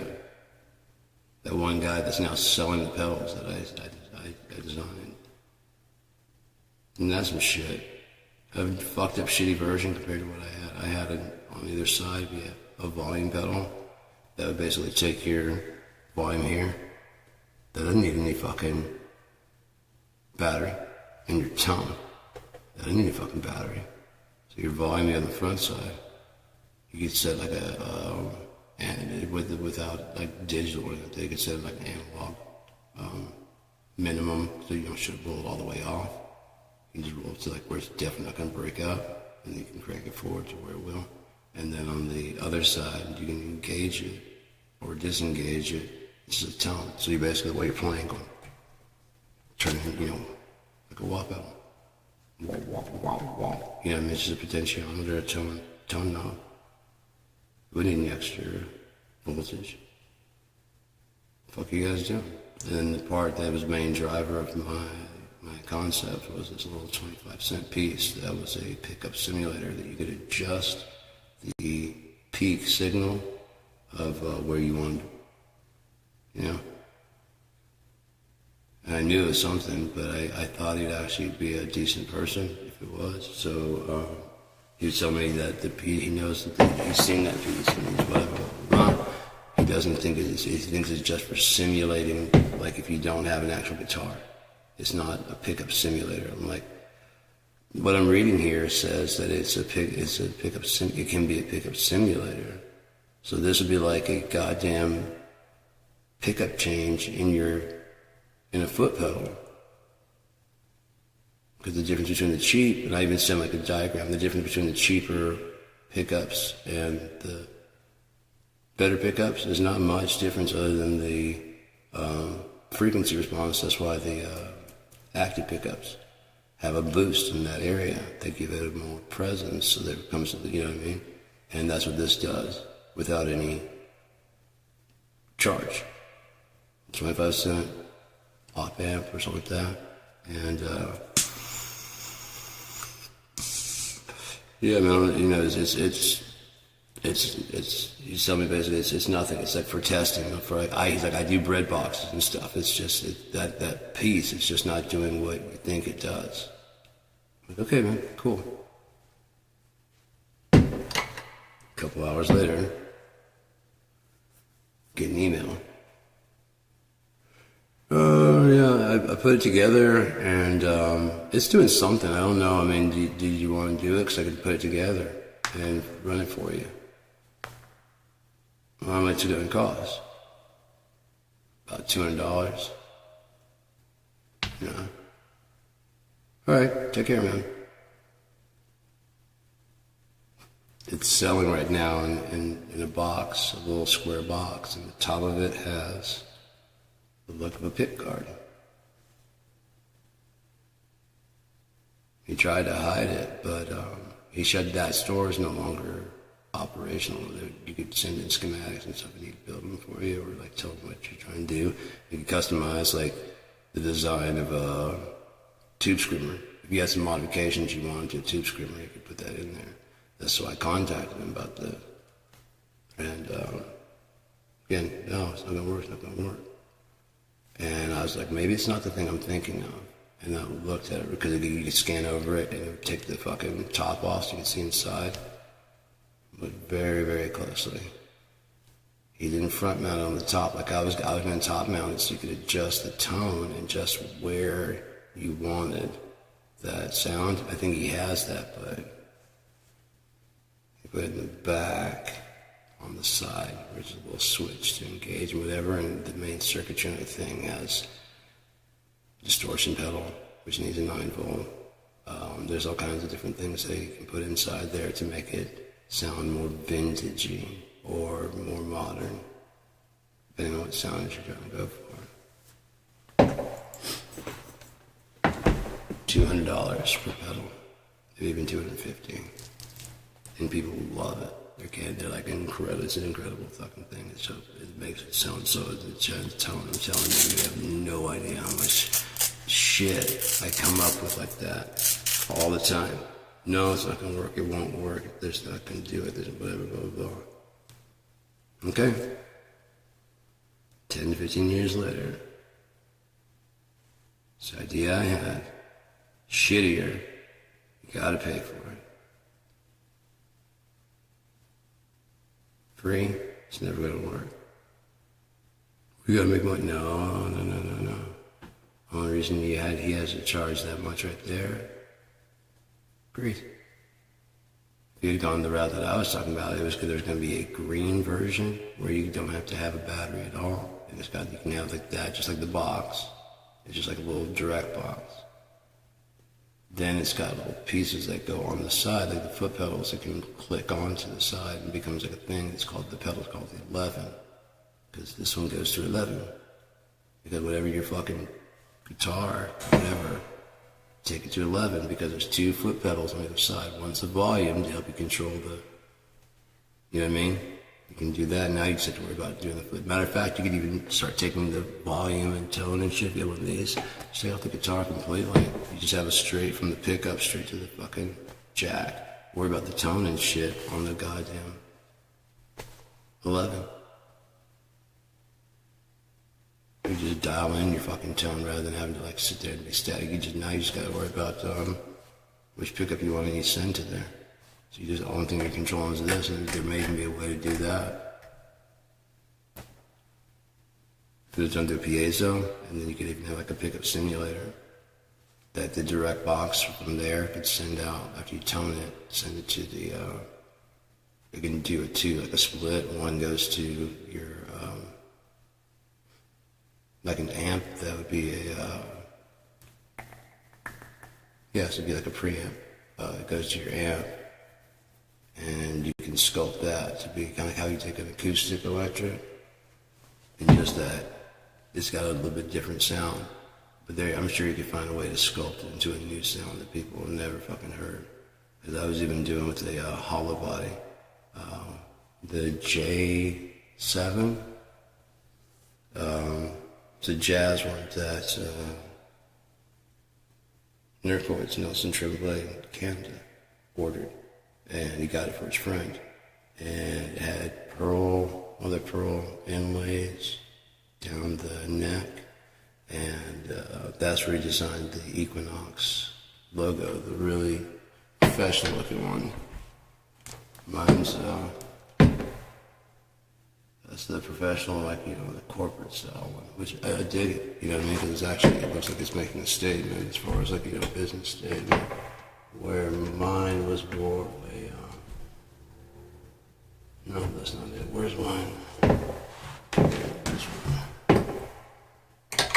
But the thing is, you can get, like, if you have a different font or different style, even if you want to draw one, I can still do it. It would only be like, I think it's $5 or $15 for the new stencil.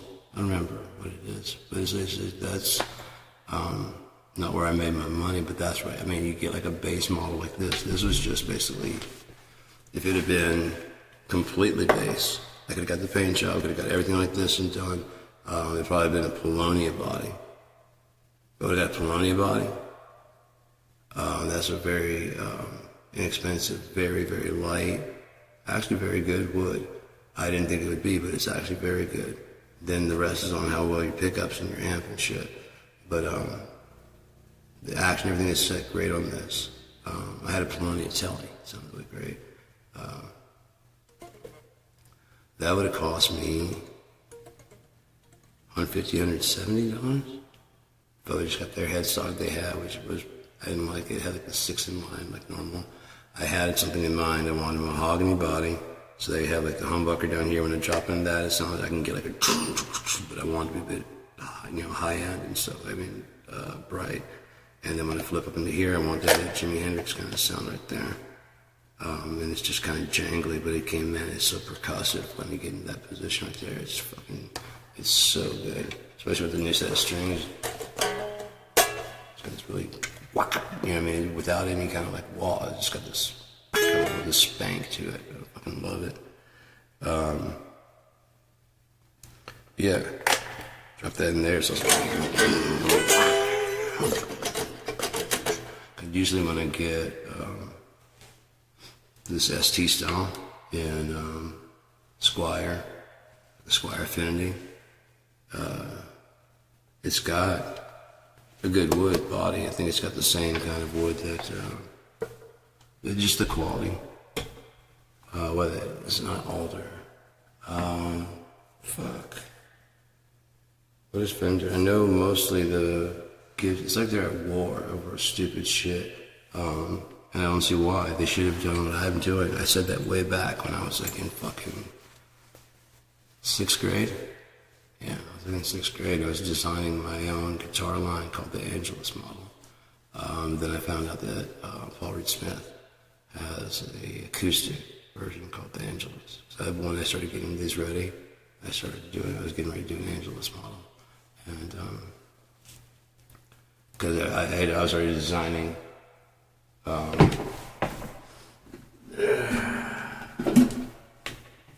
this is like, before they had it, I was designing this style with like the bow back. I wanted to have the lute style because I like that ovation. The screen keeps popping in and out. I'm guessing that now they're watching. It'd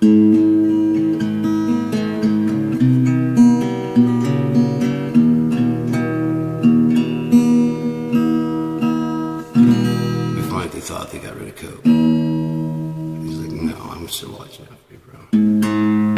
Oh, but I know that if I start acting weird, you'll stop talking to me because you're giving it.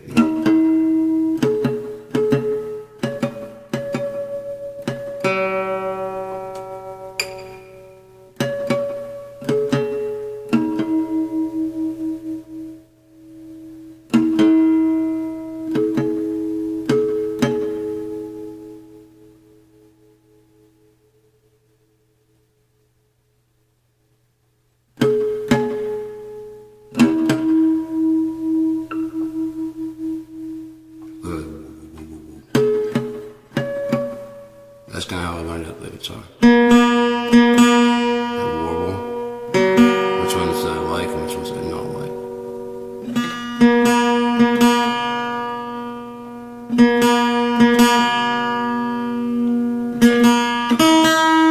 And so after I did.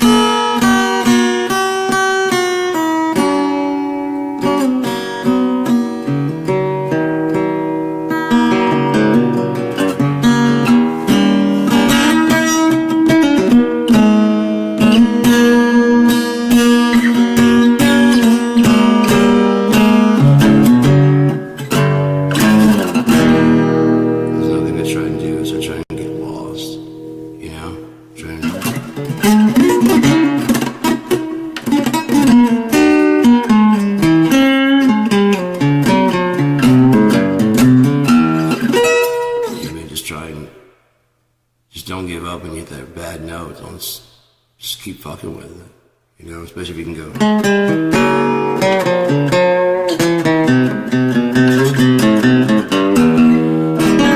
long as you can do it twice, people go, oh, you're doing it on purpose.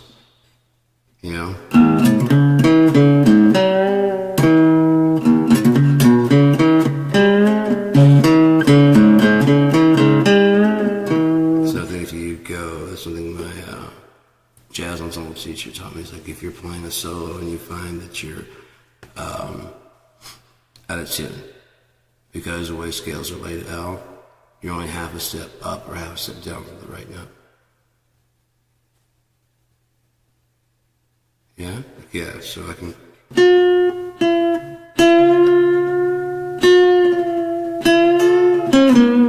Okay, I got you.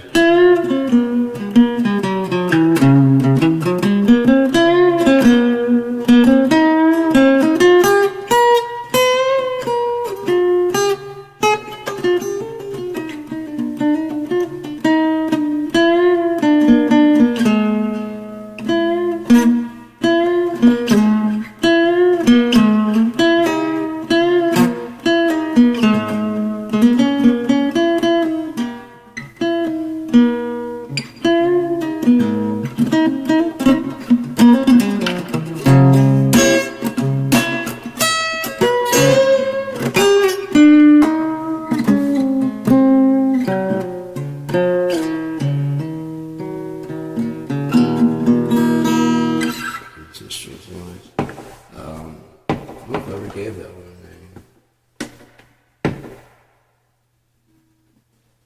Angela's, yes. Maybe Angeline.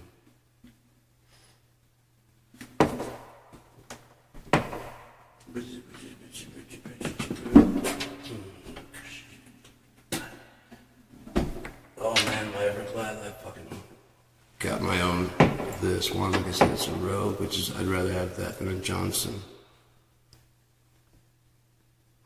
You Rogue scallywag, I want to play with you, Johnson. I'm playing with my Johnson. Playing with my Rogue, it's something more, D&D.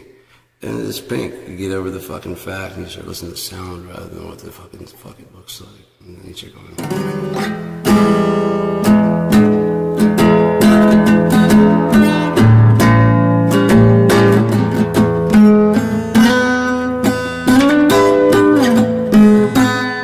Like there's no dots.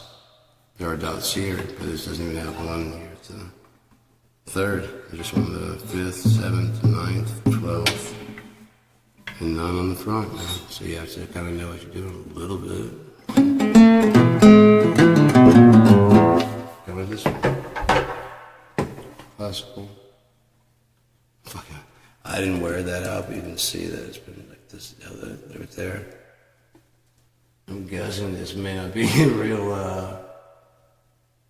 rosewood. So, it's wearing down and it's getting lighter after, like, enough.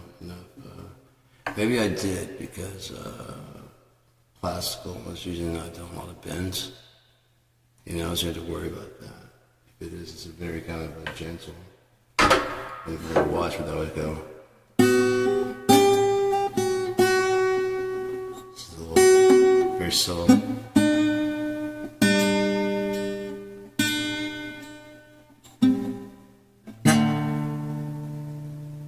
Try like almost like try not to disturb the note, but still kind of give it a little bit of a,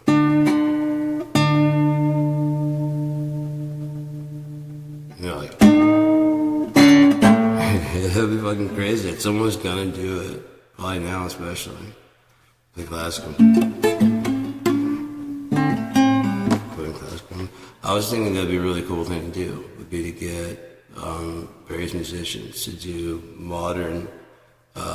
Updates of classical pieces, like the Toast and the Bossy and whatever.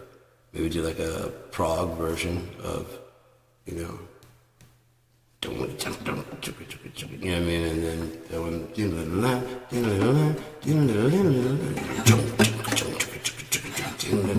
mean? And just, him and Steve Vai maybe work together. Maybe have a couple of them working, because like I don't know if Tosin is mostly self-taught. I found out that Timothy something other than surprisingly not Chalamet. Henderson, Tim Henderson. I think that's his name. Fucking machine. I mean, it's insane. But he was in the article. He was saying that as I skim really fast, and I get the gist of everything in there by just like catching key phrases, just their words I string together with the rest of it. So I've done it since I was a kid. Just assemble it by common sense. What could it mean between? What could you possibly mean? Because I hate reading. That's one of the reasons, because it bores me to fucking tears. And it puts me to sleep. I just read through, I'm like, and I read the headline, because almost everything is in the headline anyways, and just keep going, and you can get details, like September 26th, okay, I see, okay, and through 15th, okay, gotcha, you got a time frame of when it happened, government's name, you just keep going, just scan fast for any, like, highlight stuff. And you get the basic idea of everything. In the article, they always waste so much fucking time. If you need it, then you need it, but I don't, so.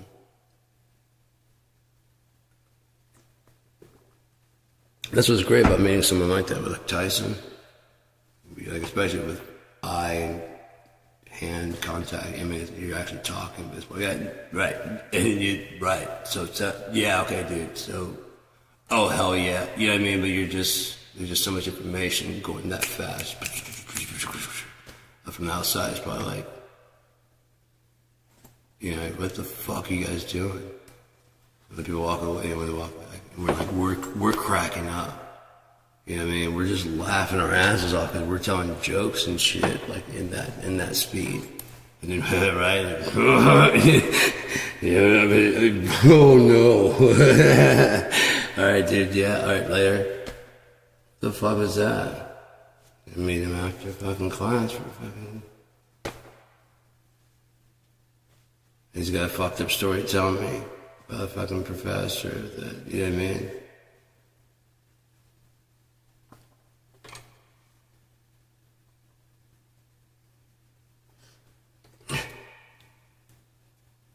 Yeah.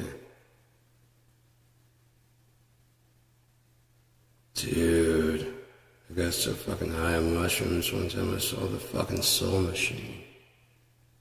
Where souls are born. Oh my god. It was incredible, man.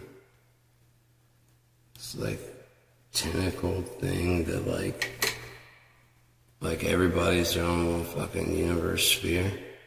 And you can interact with the person. You can be outside there.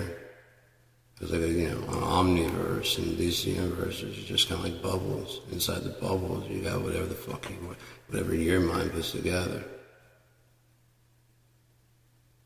As I'm watching these ones go by and shit, I'm just like, fuck, dude. I've been watching these different people. I'm like, fuck. I look over and it's like there's this fucking machine. It's basically kind of like, it's like almost like a pivot, like someone like rolling down slowly, and it's like tossing them out and shit like that. Other ones are just coming out, kind of drifting off. Other ones are returning and shit. I'm like, what in the fuck, man? I guess this got multi-tentacle. It was fucking crazy. That's just something I did, like, broadcasting from the edge of the universe and the soul machine. As soon as I saw it, I heard, "Welcome, my son. Welcome to the machine." Oh, shit.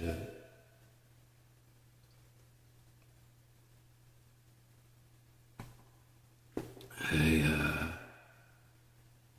is that the soul machine? Where souls are, wow. It was that same kind of translucent color that her eyes were when I was sitting on that bench in college, and I looked forward, and like I said, just clear as day, just in the sheet, in the veil, I guess, just two eyes, just staring. I'm like, what the fuck? Okay, I'm probably. And they blinked. I'm like, no fucking way. And I heard, like, you can see me. I'm like, I can't see you, but I can see your fucking eyes. And, and say it out loud.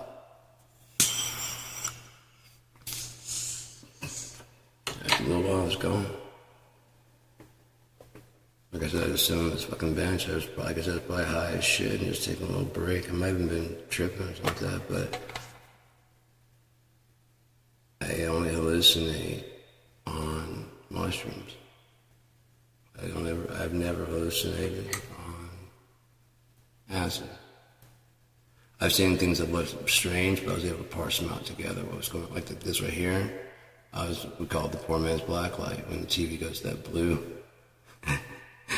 So it's when I'm tripping, I didn't want to keep them awake. I actually Tyson was on the roommate, so I didn't want to keep him awake. He gave me some pot to smoke, and I had some cigarettes.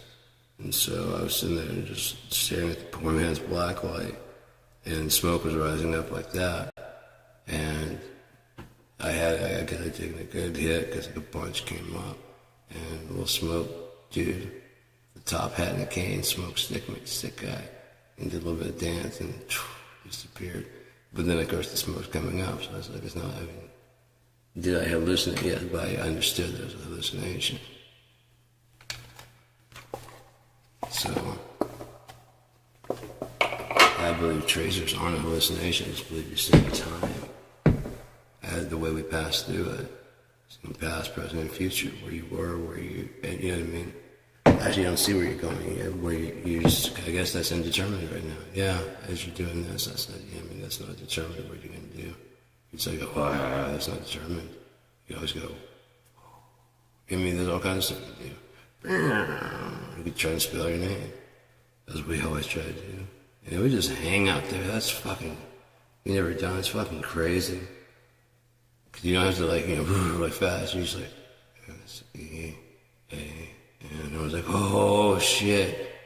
Do your last name too. You know what I mean? Cause they're like, fuck, it's just still sitting there and you can see it all. So you're like, yeah.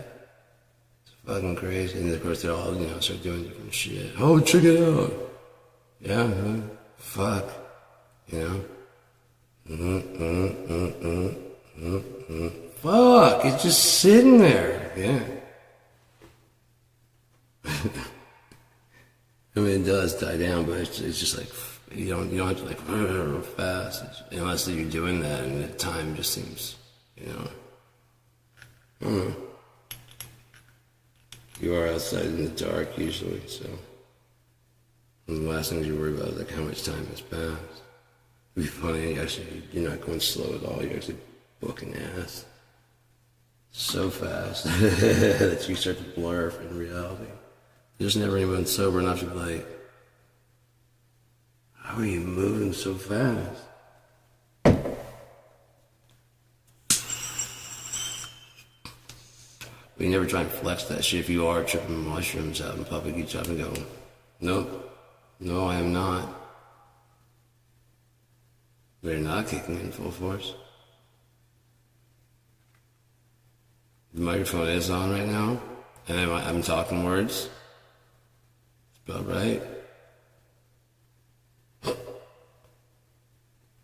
I don't know what that's supposed to mean, if I'm being honest. I've got to go.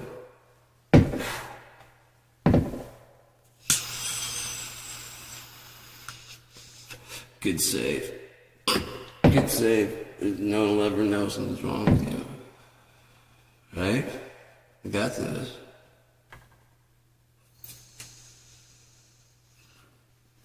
Getting my tripping, talking with the people when I'm talking.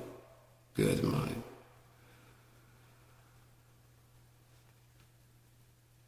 Yeah, I mean, you know what I'm trying to say. It's so hard to talk to fucking sober people. Tripping acid or mushrooms. Yeah,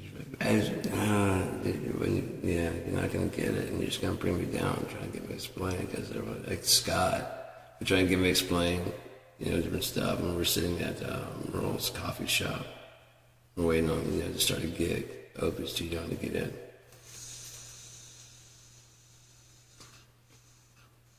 So we go down to Merle's and we just drink coffee. And so all our songs are way too fast. Faster than Opie can play them, but he's the one counting at the beginning. 1, 2, 3, 4. Like, oh shit, that's way too fast. You're not going to do this right. Of course, he also could have been coked out because he'd often disappear and show up late. But anyways, probably want to get coffee and drink so much that when he comes back, he's like, yes, you know, we got something doing with that coffee there, guy. I mean, it seems to affect you in a very weird way. Well, I don't know. I'm just worried about how caffeine. You might have some kind of disorder with caffeine. Marijuana? Do you? You want to get... Anyways. Oh, yeah. So then I moved to Traverse City. And I can remember the address. It was the house my mom sold, which it really sucks because I can, like where I'm at now, with, you know, my finance, I probably could have helped out, and she had like a big basement. Like, look, tell you what, I mean,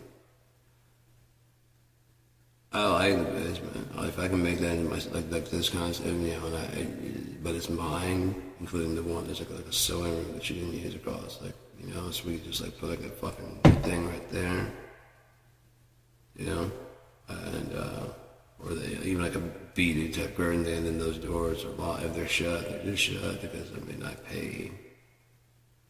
I mean, yeah, that way she could have kept their house. I know she like, I mean, she may not like always like hosting, but she always like at Christmas and Thanksgiving always at her place. It would show up and it was like, you know, it was like a tradition type thing. And she's liking living in an apartment, but you know, maybe you're like, fuck yeah, I'm glad I didn't have to do that. Oh, she'd freak out. Oh, she'd freak out. She lost her shit on me one time because I can't remember making mashed potatoes or something like that. I was helping out, and I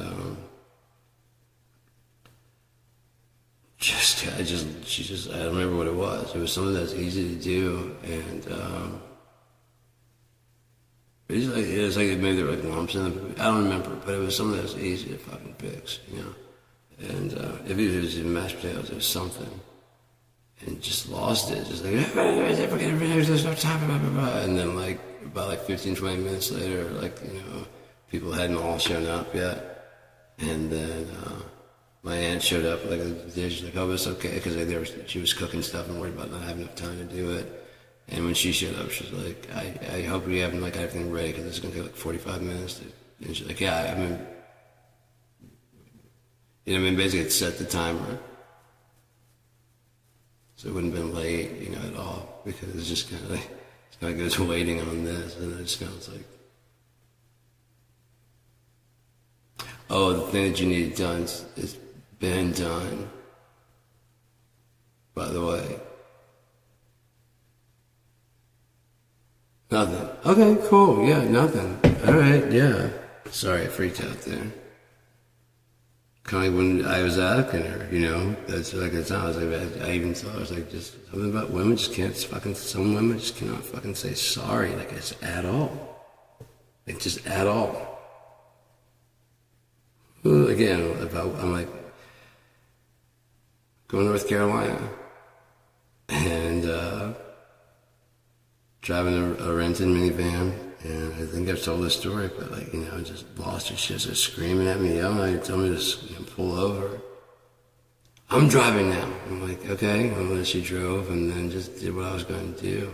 I didn't say shit, but like on this, I'm like that. What do you think I was going to do? Take a left and get us more long? I mean, what, how stupid? I don't understand if you think I'm fucking retarded or if you think I'm fucking stupid. If you don't think I could like, make the exit, turn at the next turn, which I was doing anyways without you yelling at me, which then set her off in the background and started yelling at me. And now there's fucking, I'm driving a car and I've got two adults because I got off the exit a little too soon. I thought I was right exit and we gotta go to the next exit or two. I can still see our caravan of people, you know, going by. We're long, and on top of that, it's just one or two more exits. I can make it the distance, and just by getting back on the fucking view, you guys stop yelling. I can actually focus on like, now turn here. I'm like, that's where I'm turning already. You see the turn signals on, and I pull over. I'm like, I'm turning to pull around. And turn around. I'm like, what do you think I'm gonna do? Oh well, and just set the whole fucking thing on fire? What else am I gonna do? Logically, what else am I gonna do? Parachute to where we're going? Call a U-Haul to load it on the back. What? Do we break down? AAA? Do we need to, what's going on? Do we lose all four tires? The engine's still running. So logically, what am I gonna fucking do? Oh, fuck, I got the wrong exit. I'm gonna turn around. I'm like, oh, fuck. Oh, fuck you too. Wow, shit. This is where I'm gonna turn. I'm turning over. Stop. Okay, I'll pull over and stop. Fine, you drive. What's gonna happen? Oh, we're gonna get on the on-ramp. You know I'm 40, right? 40. I don't know what it was. Fucking almost 50, dude. 49. And I'm finally actually getting into like a shape where I'm actually happy with who I am, you know? And that's cool. You know? It's way better than I've ever been, but it's also like right at the fucking place where I'd be actually very comfortable with like another like 5-10 pounds gone. I don't have to be like fucking like for just once in my life I like to be like take my shirt off, be like, alright man, yeah. 50? Alright, yeah, you know, it's not like you're fucking Hercules Roy or Hercules fucking anything. But to portray that character in your story, he's a slight kind of fellow. He's not slight, but he's slender and built. Of course, he does a whole lot more shit than I do, including training and going to, you know, Thieves Guild, going on adventures and fucking dark and drearies.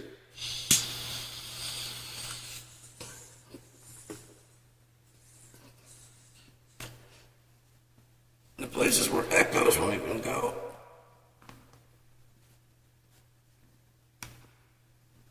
Oh, that's where you'll find me.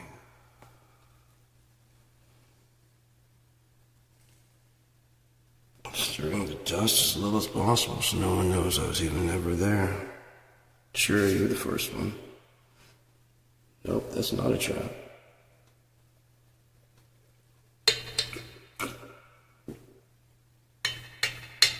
Yeah.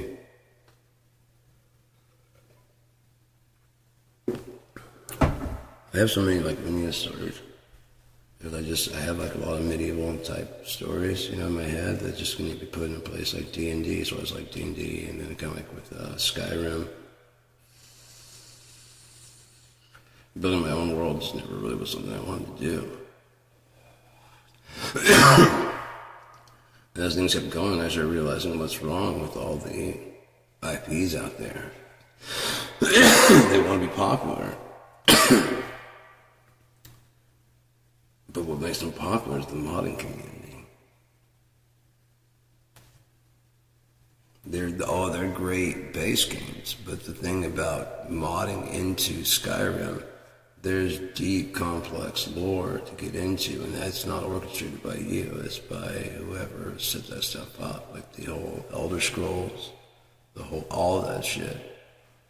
Now with mine, it's an open IP, and you're welcome to join your own shit as long as it doesn't fuck with any of my stories. If you want to tell a story that's like going on at the same time, that's just as important and as big, go right ahead. You know what I mean? If it includes deities and whatever, I'd prefer not calling them gods because of the fact that that's kind of alienating people. You know?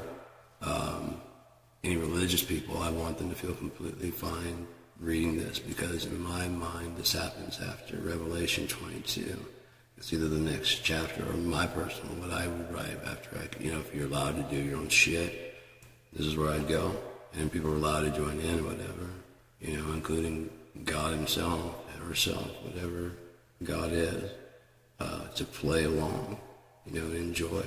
I want everybody to be able to, like, tag in and out. I mean, you can die and sleep for a while and come back in the 90s. Only hit the eras you want to live in. You want to live, you know, 400 years and fucking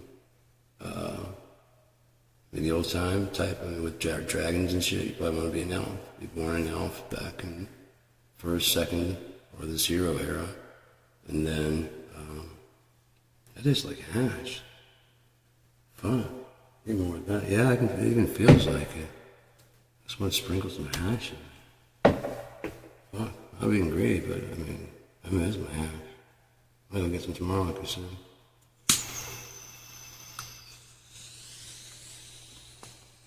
As far as a video game, I want people to be able to add their own. I don't want to do too many cities and towns and stuff like that. I do want to have enough to keep it in, interesting adventure or something. Like you can get all the talents necessary in the story for a single player. There's a lot of places in the wilds. I would like to do the, you can build cities much like a overhead, like a zoo tycoon, so it's easy to start building like your own towns. The thing is, unless like it starts getting popular, like on the server, it won't become an official mod patch. So you gotta understand that if you have something that you have built there or nearby, if it becomes an official mod patch, it won't automatically install it. But when it automatically get like mods that are considered canon. And so if you turn on canon, whatever, you might find a new city there. And that'll be dependent if the modders are willing to work with us a bit. Like, we're not trying to change you had like the whole resurrecting necromancer stuff. Yeah, we're not trying to change that, but it needs to be a little bit more story. Would you like some help with that?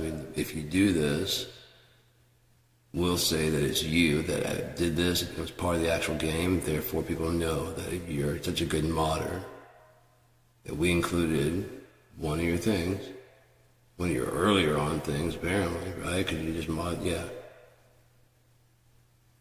Is it all right for people to mod it themselves?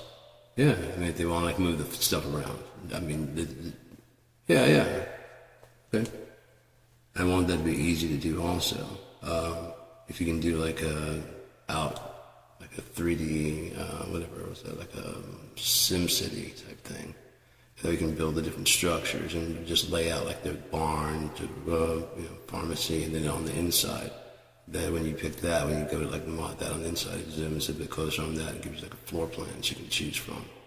And then it's one's like custom floor plan. So if you want something like your own in there, so you can get the details you want to, and they can change over time. So if you just want to have it just like laid out at first, and then start getting people walking around and moving around. This is definitely where the jail is. This is definitely where the blacksmith is. Blah, blah, blah, and they'll just do their job. So you bring in a blacksmith. She comes in, does her job, and does the thing. It's like a behavior pattern. You got to be a blacksmith and be an NPC and be like, wonderful weather we're having, isn't it? And there's, if you want to add quests and things, that's something you'd have to add later on. And that would be like, again, can people mod this? Like, yeah. So you have the town and the city. Like, yeah. So you wouldn't mind someone to like more people? No. Or like some quests and stuff. Like, no, it'd be fine. Okay, so then like mod, the mod that's moddable, and like what you can mod, what it already has. It has vanilla fucking voices. You can change that if you want. If you want to make the characters. They have names, but they don't really have any plots. They have schedules already. You just have to give them like, the blacksmith, where they had a quest for a dagger. Well, you're willing to do like most of the voice stuff, because if you have a C1 or a B1, that's what I would want to do. I'd want to do like in the studio with a B1, and then some with the C1. So there's a little bit of difference in there, but also in the vanilla, it's just got this 90. Actually, this one's $69 used microphone, and it sounds good. And then this one is like fucking $30, $40, and there's a USB version. So when you're making your mods at home, they can sound exactly like our shit. And then if you have like the atmospheres of the rooms, or like the reverbs inside the audio program. So when you're inside a room, it's got the dimensions and stuff. It just sets up the reverb on your voice. If it is a big cavernous place, it already knows how far to adjust the depth. There's like rules on that. It knows like 15, 20%, so it's very echoey or boomy with a bit of delay, however much delay It'd be cool as if you're walking as your character's walking, as it gets close, it can determine the pre-delay and all that stuff like that to the reverbs and things like that. If there's any delay or echo, like as you're getting close to something, it's like to the walls, it kind of like, if you have your earbuds, and you'll hear that like it's still echoing there, but not so much here against the rock, if you're been talking at,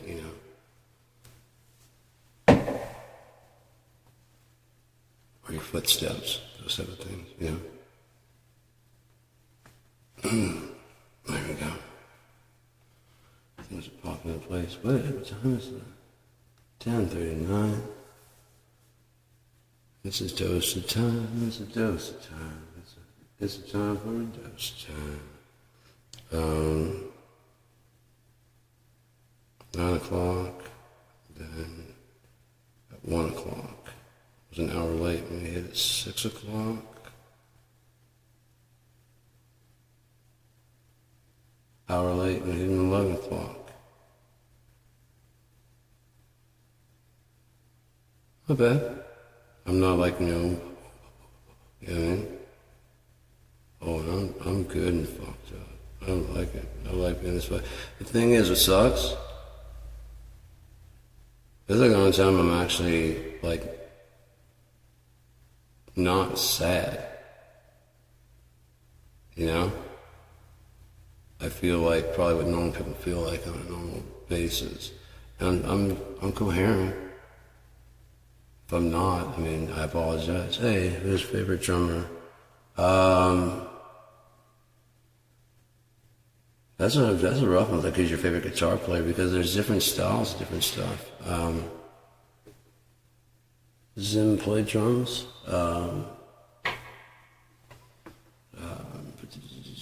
Exum. I like Neil Peart, but I don't really like Rush. Dave Abbruzzese is one of my absolute favorites. He just uses a lot of power, but he also has a lot of fucking finesse.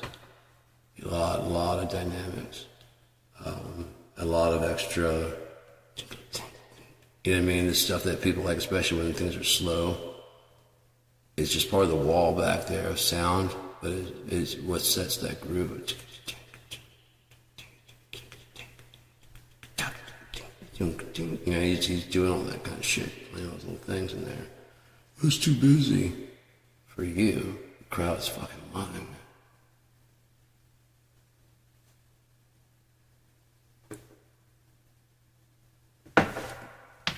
You sing too loud. They are loving it. And they're the ones that pay the bills, not you, asshole. Yeah. We bring in the fucking... That's what happens. Again, like, you know, if one of the biggest songs they have is written by one of the members, that person usually gets a little bit more pull at practice as far as what direction. Our last really big hit, actually our last 3 really big hits, we argued with him about like it shouldn't go that way, and he said it should. And they all hit.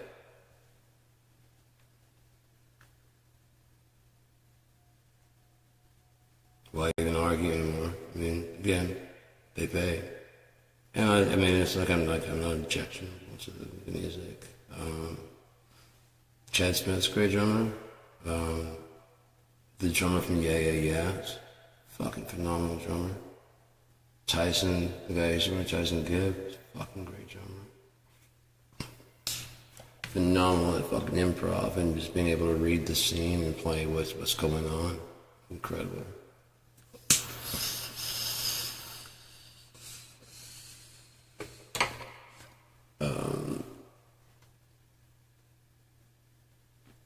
Sean Kinney, another one that's a little bit of a busy player, but again, you gotta remember, this is coming out of the 80s. Trying to put on a show. Fucking cages going upside down and shit. And people are spinning their drumsticks and hitting the snare and they're watching coming there and just right on time. You know what I mean? They're timing that kind of shit where you hit it, watch it go up, catch it right, and how the fuck did you time to go in the air, spin like that, grab it, and pow at the exact same time? But again, if you're just watching from the outside, cool. You don't understand. That's he does that nightly.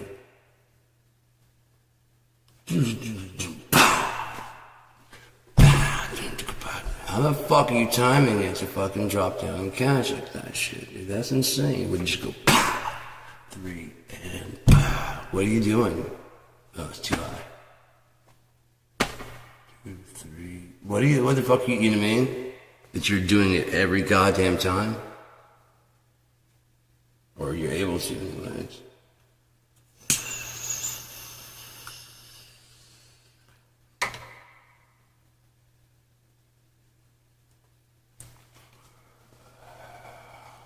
Who's your, you got a name with your name and play drums. I mean, you must have a favorite drummer if you're even still here. Sorry if I missed you. I can't type back because my phone's charging, and I could bring my tablet, but for some reason it doesn't have a place for me to type here.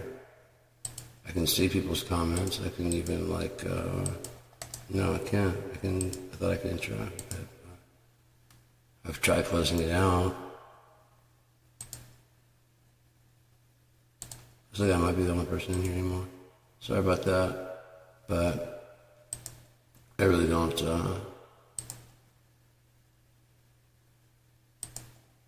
top chat, live chat, I don't know. This is the live chat, something that I don't do ever. I don't know. I ramble on.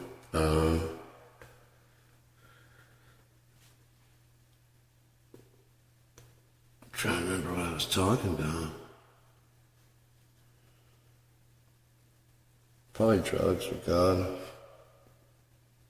It's not what songs are about. I'm not really good at writing love songs. I can write poetry, but actually singing it just seems kind of like going to watch a musical. And I don't like musicals. So, yeah.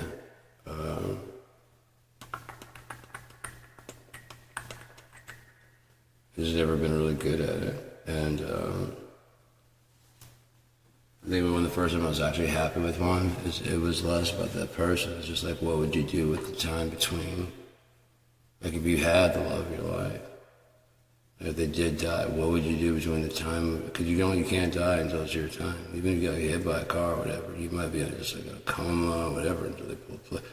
You don't decide when you go. Try and shoot yourself. You know what I mean? If it's not your time, you're gonna fuck it up and just now have no bottom jaw. You know what I mean? It's just gonna be something fucked up about it. Now you breathe through a tube in the back of your. I don't know, but you didn't do it right. Nervousness at the last second, whatever the fuck. Miss aim, you know what I mean? Because everybody thinks it's just, and over. But that's only over for your flesh. Who knows what happens? And oh, this is way worse. Oh, this is horrible. Oh no. Oh, so I just had to wait until I died natural cause. That was my punishment. That was my way to get out of here. Right. I only thought that was hell. My ex-wife used to say, I have a whole stand-up bit on that fucking bitch, man. It's pretty dark, but it's fucking funny. I'll tell it sometime, but I'm sure it'll apply to somebody else up there. That's why I know it worked, because he was laughing about it, so.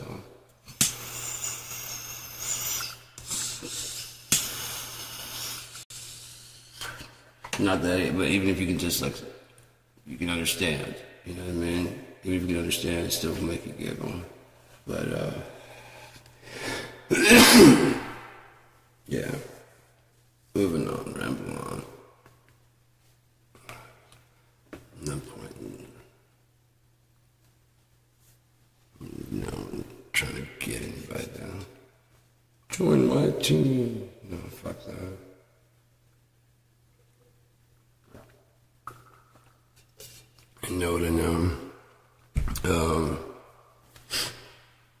That was,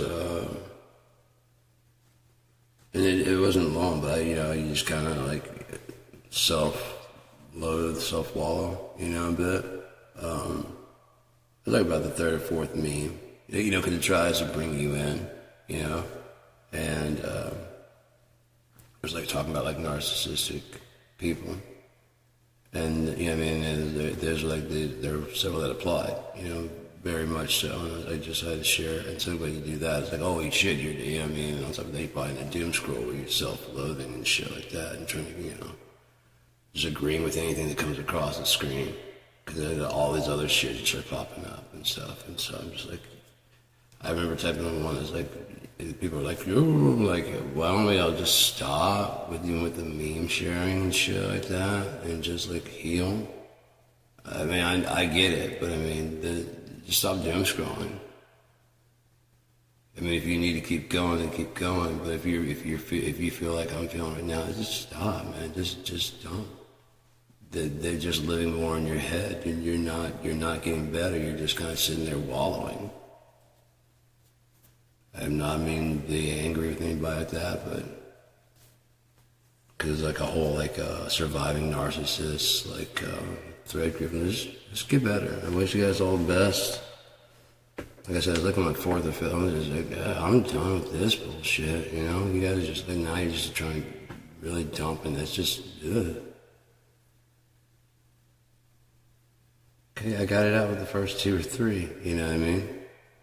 Yeah, that is true. I've dealt with a lot of narcissists. That's true. Someone could probably use this. Someone could probably stand to see that up there. Okay, this is getting like a lot of them. Why you just keep... Again, that is some good information there. So I will share that. And then like it just like...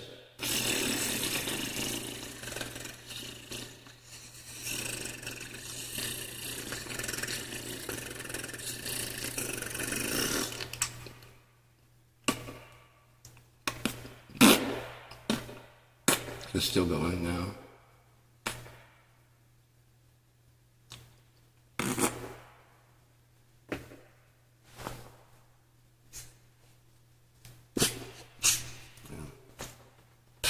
It happened like that too. It happens. It happens. As you get 49, they recommend regular colonoscopies. I added regular. You go away. You don't worry about what I do when I type C into my fucking search bar.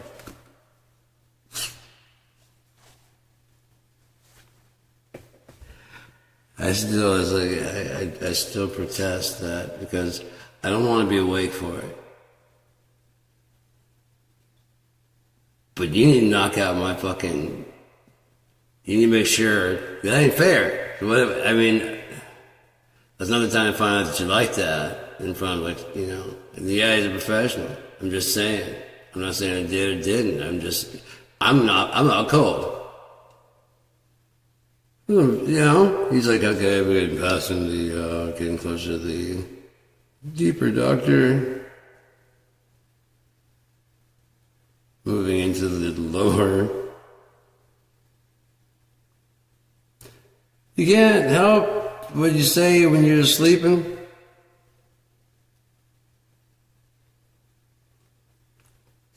It's not fair, is what I'm saying. Again, you wait to find out. Because that fucking was my intestines hurt so bad, and I was looking at the fucking thing before they get ready to do it. It's this fucking snake thing that they're fucking... It's a big-ass fucking fiber optic fucking thing. And, it can blow air out to give it so it can get whatever's still snaking through your fucking colon and then gonna go into your, like all the way through your colon and then into your small intestine. It's already been done this way. It's different tube, different time, different doctor, different location. But yeah, they kind of knock you out, and there's like a tube that goes up your nose and goes like all the way down to your stomach, and the guy went down all the way into past my stomach into my small intestine a bit, and saw something there. You know what it was necessarily, and did a biopsy because it has a little thing about something. And so I wake up and I'm about ready to yank this fucking thing out my nose. He's like, don't, you know, because I'm just coming to, and there's this weird thing. It's just you know, I was just talking to him, in my recollection. I was like, hey, talking to this, and then I wake up and there's a fucking tube, and they almost like the same instant in my thinking. What the fuck? And he's like, don't. But yeah, they take it out. I'm like, you're just gonna pull it out, and you gotta pull it out. I'm like, please, come baby. Oh, we go faster. It's gonna be,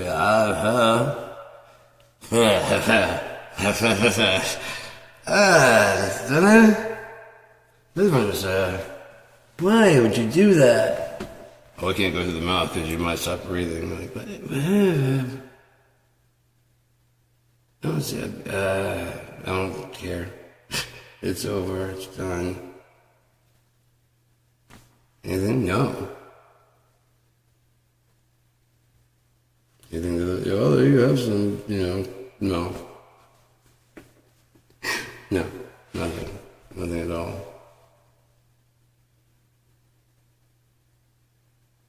But the fucking thing is like, they're supposed to be doctors, right? So the end of it, it's got like a lens. I don't think it wasn't this big around, but it doesn't have a friendly edge at all. Like even smoothed out right there, like I mean, just like kind of, and then like rounded out. More rugged. It's more rugged than, yeah, it's probably about like, for the lens. I mean, he's like, oh, we're going to use air to inflate. I'm like, okay, well, cool. And they can do this weird fucking pivot and shit, because they have to control stuff. I'm like, all right, sure. Okay, yeah, you know what you're doing. And then like a couple of days later, it's like, motherfucker.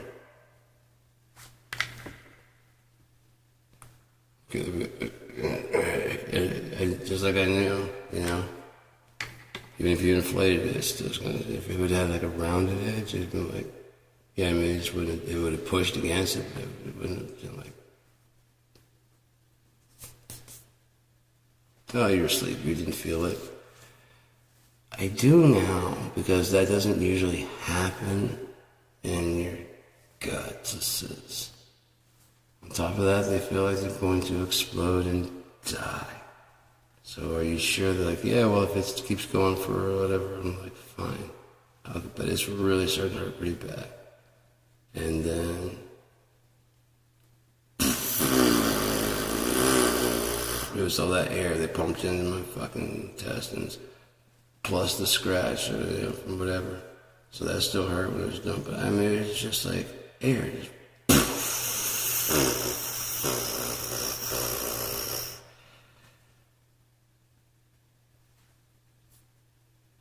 Yeah, I'm not coming in. No. It does kind of feel like a little scratch in there. It's not good, but it's the other one is gone. Yeah.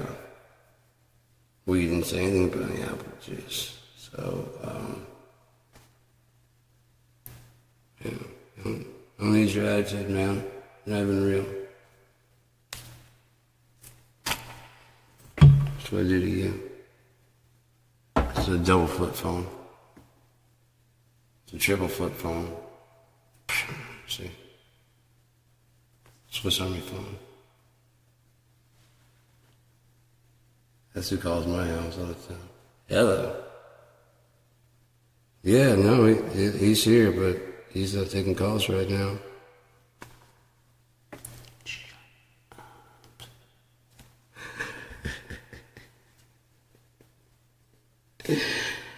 Oh, fuck.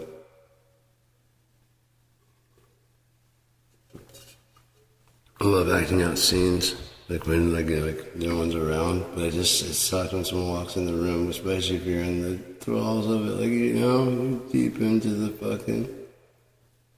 You're in character, man. That's not fair. Cause you should knock or something. You don't just come walking in like, hey man.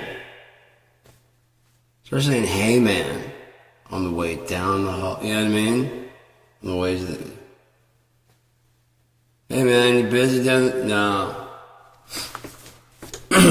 What's up, man? Back to and sing, whatever. Just remember where we left off. Huh? Yeah, no. Yeah, that's cool. I was watching the TV in here. I know it's off now. Sure, I was watching whatever you think I was watching. Go ahead and giggle and walk out. Just go.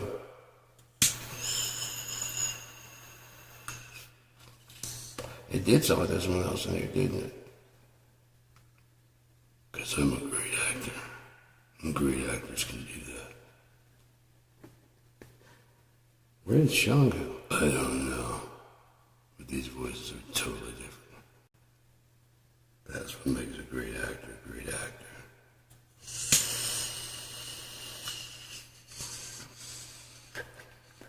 Depth of vocal range. Got nothing to do with your acting chops or how many drugs you do. Do you live in the now? Then you're late. Probably I don't make that decision. I don't run time. You just alpha man sitting there. And eating pancakes.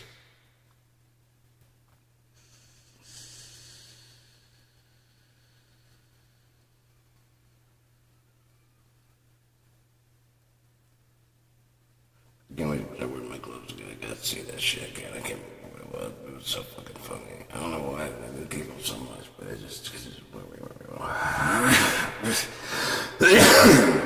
it's just yeah.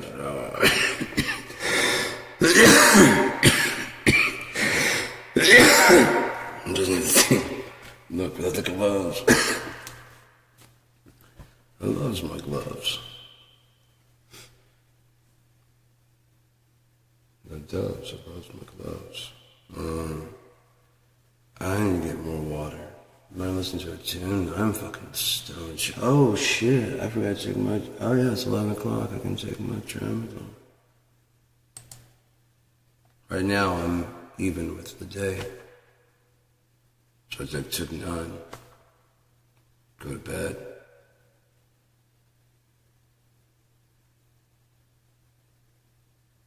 Go a couple over count, and then if nothing else at the end of this week, definitely just.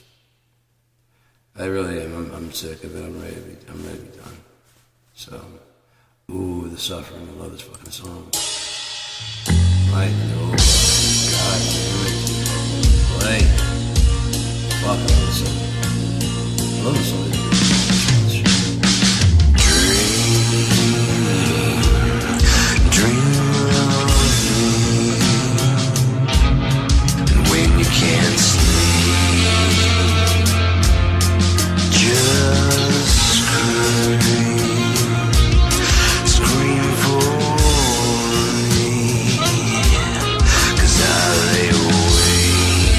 Just count, sing.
Sorry about that dead air time there. Took a little bit longer than I was expecting.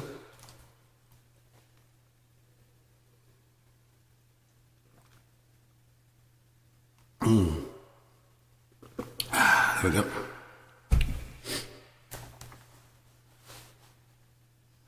Up all night. You watch that shit?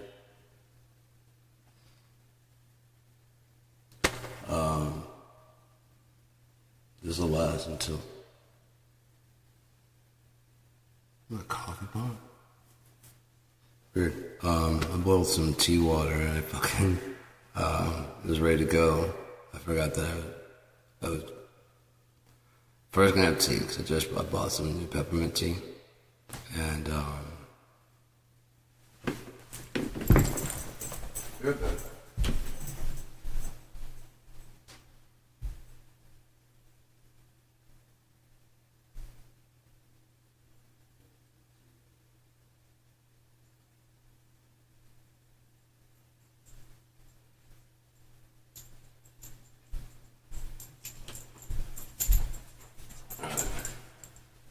So, anyways, what the fuck that was?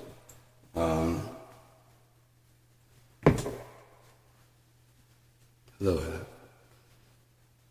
I missed you. It's getting chill enough out there at night time to be with my hat, and it's bright enough for my future that I need to wear shades. Okay. Doing alright. Getting good grades.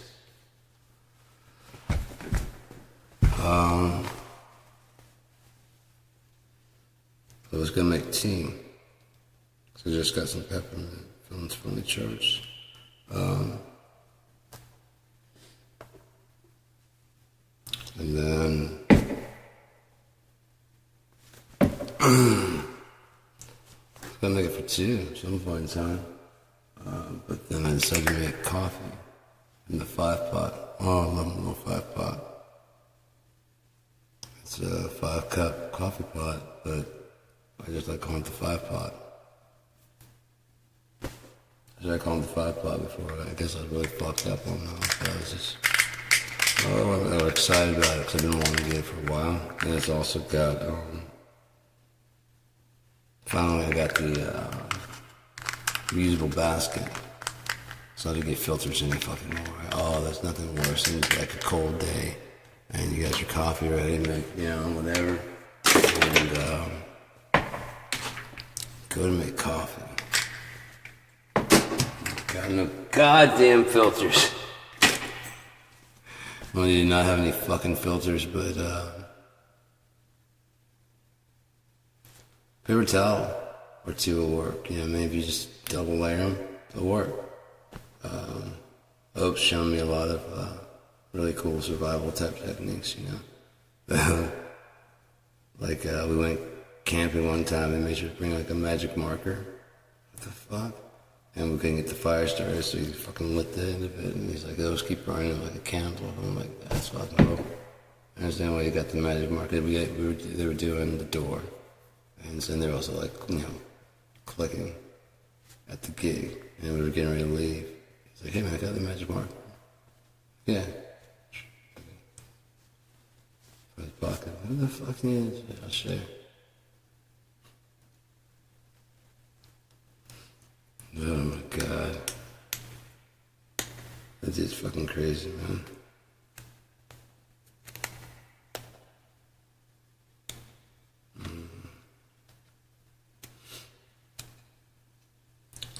Got some hamburger thawed. Can't decide if I want to make, I have a lot of hamburger, but, it's just quick and easy.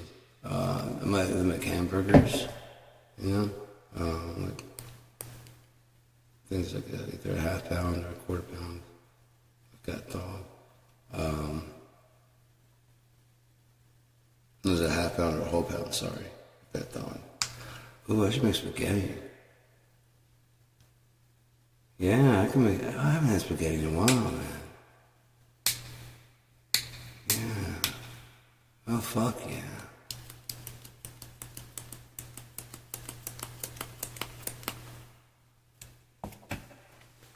Alright, anyway, so that's what I'm gonna do with that shit. And then actually I can do that. I'll be up at least another 4 hours, so it's 11:11, make a wish. Wish my girl come home. Fuck, man. What are you doing, babe? Got the tea water going? What's a guy gotta do?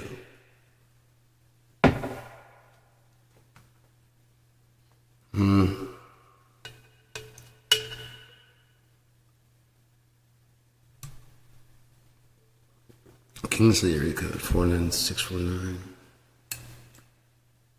I'll always get back to it eventually.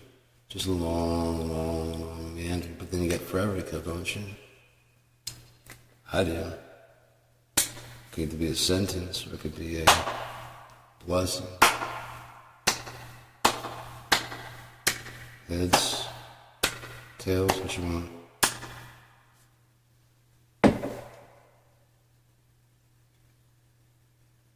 Heads or tails? What? It's hard to do with glasses on.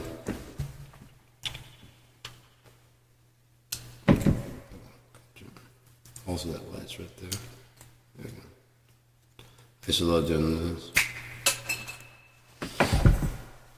You can do it better, a lot better than that. But you can do it with bottle caps and stuff like that, especially on stage. I never really had the, you know what I mean, like, oh, you know what I mean, but I was always like, I wanted to be good at it in case someone was like, yeah, in case someone did, hey dude, can I have one? Like, fuck that. You know what I mean? When people want that shit out to them. Here you go. I wanted to have it aimed down, you know, you just, you know what I mean, you know exactly how far to fucking launch it. Fuck yeah, dude, thanks, man. Well, man, thanks for coming out to the show. See, shot it like right at, yeah.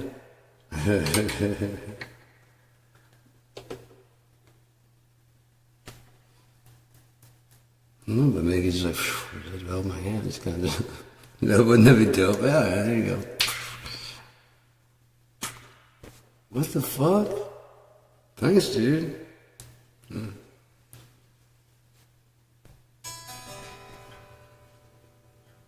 Yeah. Just love playing, man. Maybe I'll play some drums. Yeah, fuck it. I'll play some drums and then kind of warm up. That should get right. I'm not gonna put any music because if I'm more freeform, I feel much more comfortable. I wish I could. No available soundtrack. Really? Let's try that. Options. Audio preferences. Yeah. Yeah, you got something. What the fuck are you doing? Well, what disease? You joke too much. There we go. Finish. Yeah, you got something. Safe and sound. Alright, so is this one start up?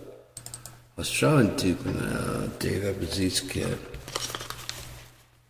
He put up a solo recently. Well, I mean, it's an old one, but I don't know if that's even sounds like a snare at all. That's a deep dub. Oh, that's a sonar. When I get better at it, I want to do like a whole thing about duping kits, you know? And so that way I can just sit there and listen to like pull. I wish I had like license from them to pull up their like drum solos and shit, and to just go through the different drums I have. You know, as if it's a vintage kind of thing. So we on vintage. Yeah, there we go. That's kind of close. There we go. I've got several like vintagey style kits. I got that. This is the Neil Peart, the Peter Erskine, and then Peter Erskine Rock. That's the vibe. See, so I mean, it's pretty much, it's the sound, much more the sound than the look. Now, it looks cool when they go together. That's why if you want like a representation on the screen, it would be really cool if I can do this. That's not it. Change that to back to 53. There we go.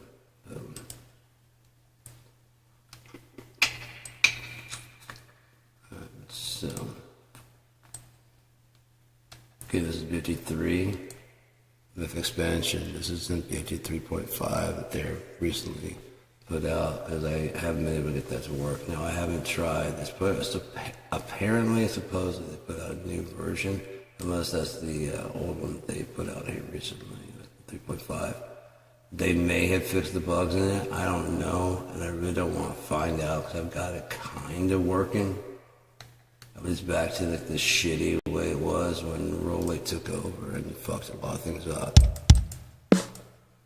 But yeah, it's not horrible. It sounds really good. It can do all the features, but sometimes it does lock up. Why? I don't fucking know. They did something.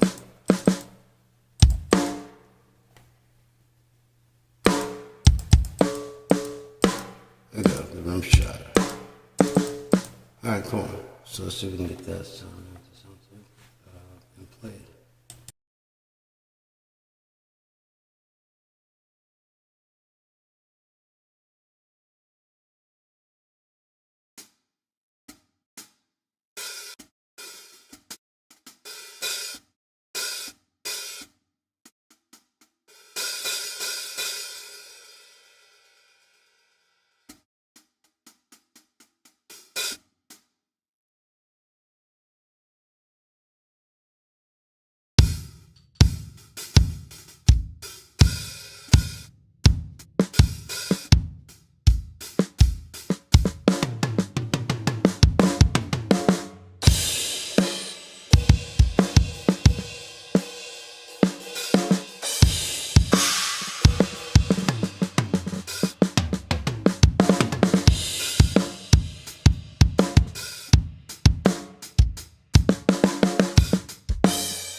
Little Peter Erskine, see if that works out pretty nicely.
I need to tune those in a little better. That's the thing is, again, it's I'm sure like the Pearl and stuff probably do that.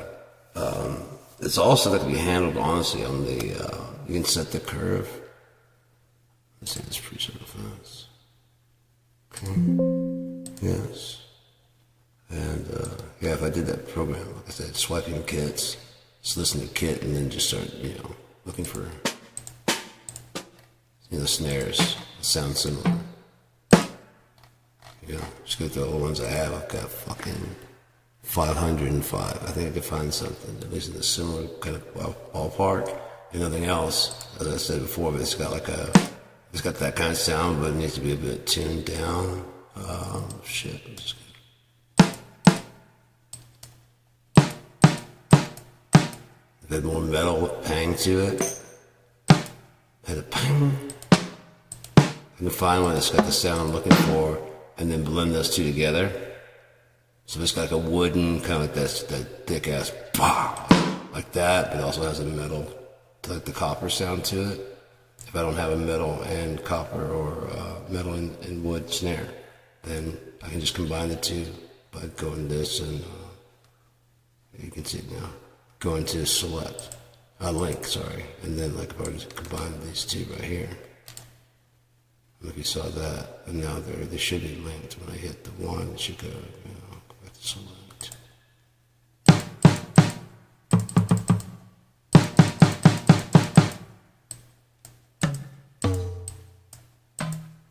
So I can find a pinky. So there's bang. That's too much rest.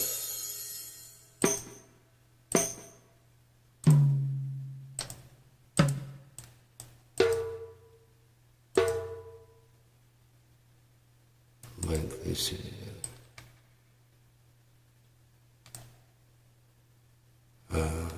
That's it.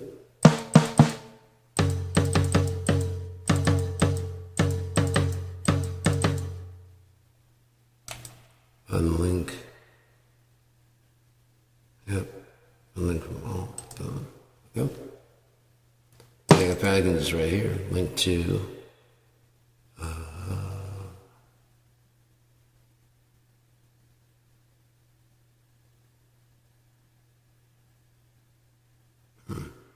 Anyways, you get the idea. So I can go ahead and swipe those kits, but yeah, I like the fact that you can do that. I mean, I've got kits from way back and dusty ass fucking, kind of recording type shit. But they've also got like modern recordings of vintage shit, modern recordings of old shit. Of modern shit. Like the Chad Smith kit, that's from like Give It Away. It's, it actually has a snare. Just save preset. I did it before. I was talking about something else before that, but if I remember it, it's important to remember. If not, I don't. Is this the one? Yeah.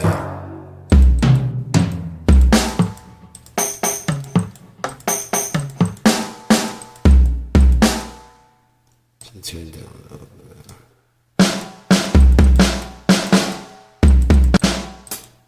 I like that a lot better. Effects. Take a little bit of the edge off the top. Perfect. Like it. This is a Deluxe kit from BFD Deluxe by FX Expansion and Steve Albini. This is all the kits. There's a shittier version for Easy Drummer and or Superior Drummer. It's nowhere near as good. It doesn't have the packs. It doesn't have all the pieces. More than likely, just probably in a desperation, they've probably been selling some of their packs, the sound packs, to Superior Drummer, and they're just changing the format to their format. Being honest, they probably have a limited version. They probably limit them down to what they can do. It's probably like either you don't get the full, they can't do like the full version in Superior Drummer, which would be actual competition with this. But an easy drummer, there's certain pieces you can get. You can't get all of them, but you can get some of them. And they can sell it for a certain price, and that way they get to license it out. No one's the wiser. What's it matter? You just gotta pay attention to everything.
pretty cool they can do all that stuff. And then, I think all those pieces can be just different things now also. Like right there can be, let's go to drums.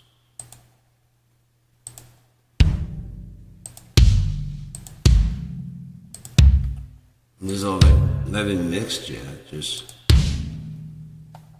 breaking them out, and, you know, running up the current mix that's already on the ones from the brush kit. I mean, holy shit, imagine if I actually mix them. That was really cool, watch this.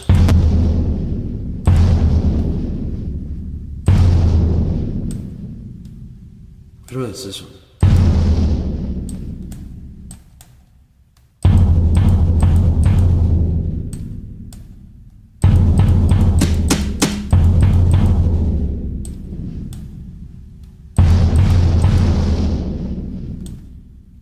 So this came from 8-Bit Studio, and they distorted, as you can see, the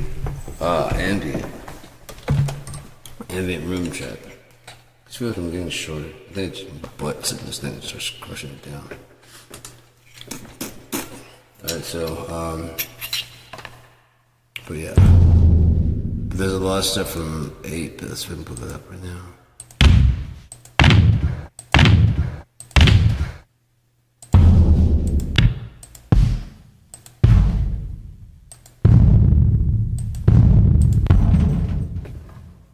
Fucking moth.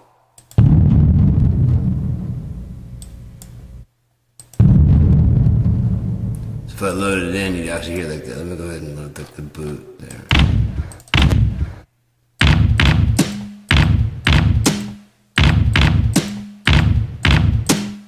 Let's go ahead and kick.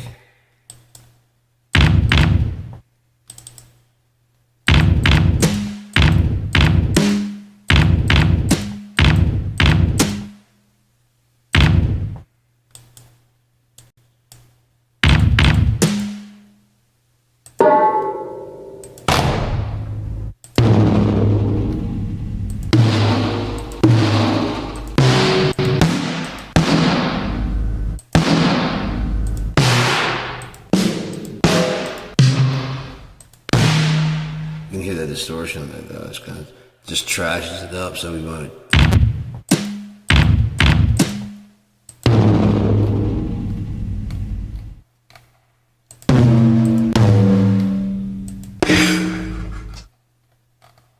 Oh, it's distorted.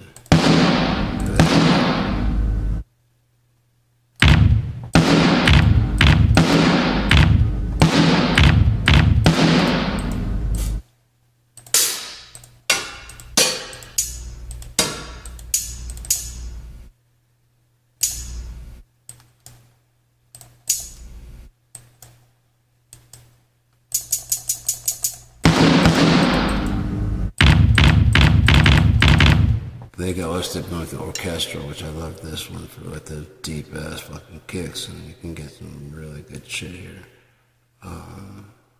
Yeah, it's orchestral. It's marching band. Marching drums.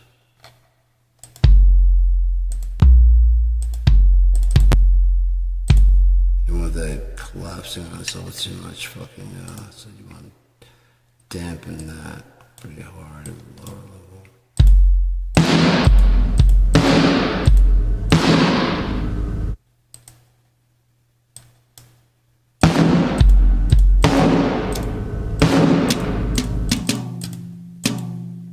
Good for the 8-bit, for the toms.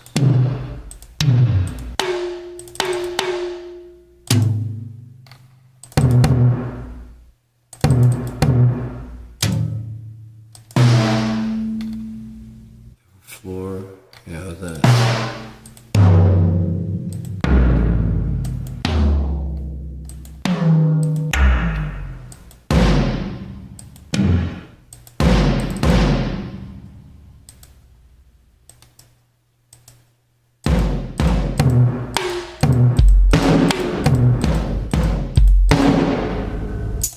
See how that sounds.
That kind of stuff cracks me up. I don't know why. It's just stupid. I love it. So let's go ahead and file save that preset as 3-tone 8-bit. I can tweak that out later on. There's many things I want to get, like kits of every kind, so that way I can just, like I said, they're a little bit preset and they're kind of in the ballpark, and so therefore I can adjust the room and that kind of stuff. It'll all be preset for like the sound that I imagine is like the best sound for the kit. And so I know what it's already at, so if I want to bring more of the floor, I already know the kick is done. It's going to be a slow, steady process of getting each one of them already kind of set up. Cause a couple hundred kits, but slowly but surely, as I'm working with them in like, right now the rooms don't match, unless you did the same recording session. So I try and either do that with like the reverbs like I've been doing, or just keep the same packs together. They're all recorded together, so might as well. They often have like a whole cymbal palette and shit, or if nothing else okay, so each one of those kits, 1, 2, 3, 4, 5, 6, 7, 8, have at least hi-hats, their own, rides of their own, and crash of their own. So that's like 1, 2, 3, 4, 5, 6 that have that. There's a couple that have ride and 2 crashes. And there's 2 that have, one has a China, they both have China. Chad Smith has a China, the hi-hat, 2 crashes. Steve Ferroni has the hi-hat, 3 crashes. No, so 2 crashes, a China, and well, maybe it's 3 crashes on a ride cymbal. And they all have like elbow and edge and stuff like that, so it can be like triple zone, doing all that like interesting like. But even Dave at Brazisa said like every cymbals a ride if you play it light enough. He's one of those drummers. But 3 fucking hours. Going 4. Holy shit, man. Oh wow. Yeah, my meds be kicking in right now, so let's go ahead and save that. Getting a little bit warm, so I'll take a little bit of a break for right now on the banging on the skins. Banging on the old trombone. Image, what the fuck is that? Okay, let's just go ahead and get that. Stomach is kind of fucking nervous. Maybe I should get some food. I've eaten a little bit today, but yeah, I should probably do that. That's what my stomach is probably telling me. Plus, we're at like fucking 3 hours and 45 minutes. Yeah, let's go grab some food. Get some. You want to grab some food with me? Then I'll make that spaghetti I was talking about. Or should I just make some burgers, make it fast and quick? I can always make burgers and then tomorrow I have spaghetti. Yeah, I should probably do that, so I have something to eat right now. And then just make a smaller batch tomorrow. But if I was expecting company, then I'd make a big batch, or make it right now. But it's 3:45. No, not. It's 12 o'clock in the morning. So let's go make some boigas. Yeah, I got all the fixings. Mine's the lettuce, I got tomatoes, I got onions, I don't have ketchup. Oh no, I don't have mustard. I might. Okay. Alright, take it easy. Spokojnej nocy, dobrego jutra.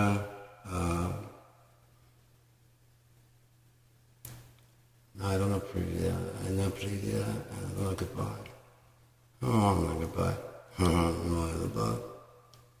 Moje kosalsa. Moje kosalsa. Moje koroleva. For now, I go to eat some food. Then bring your ass over and eat some food with me.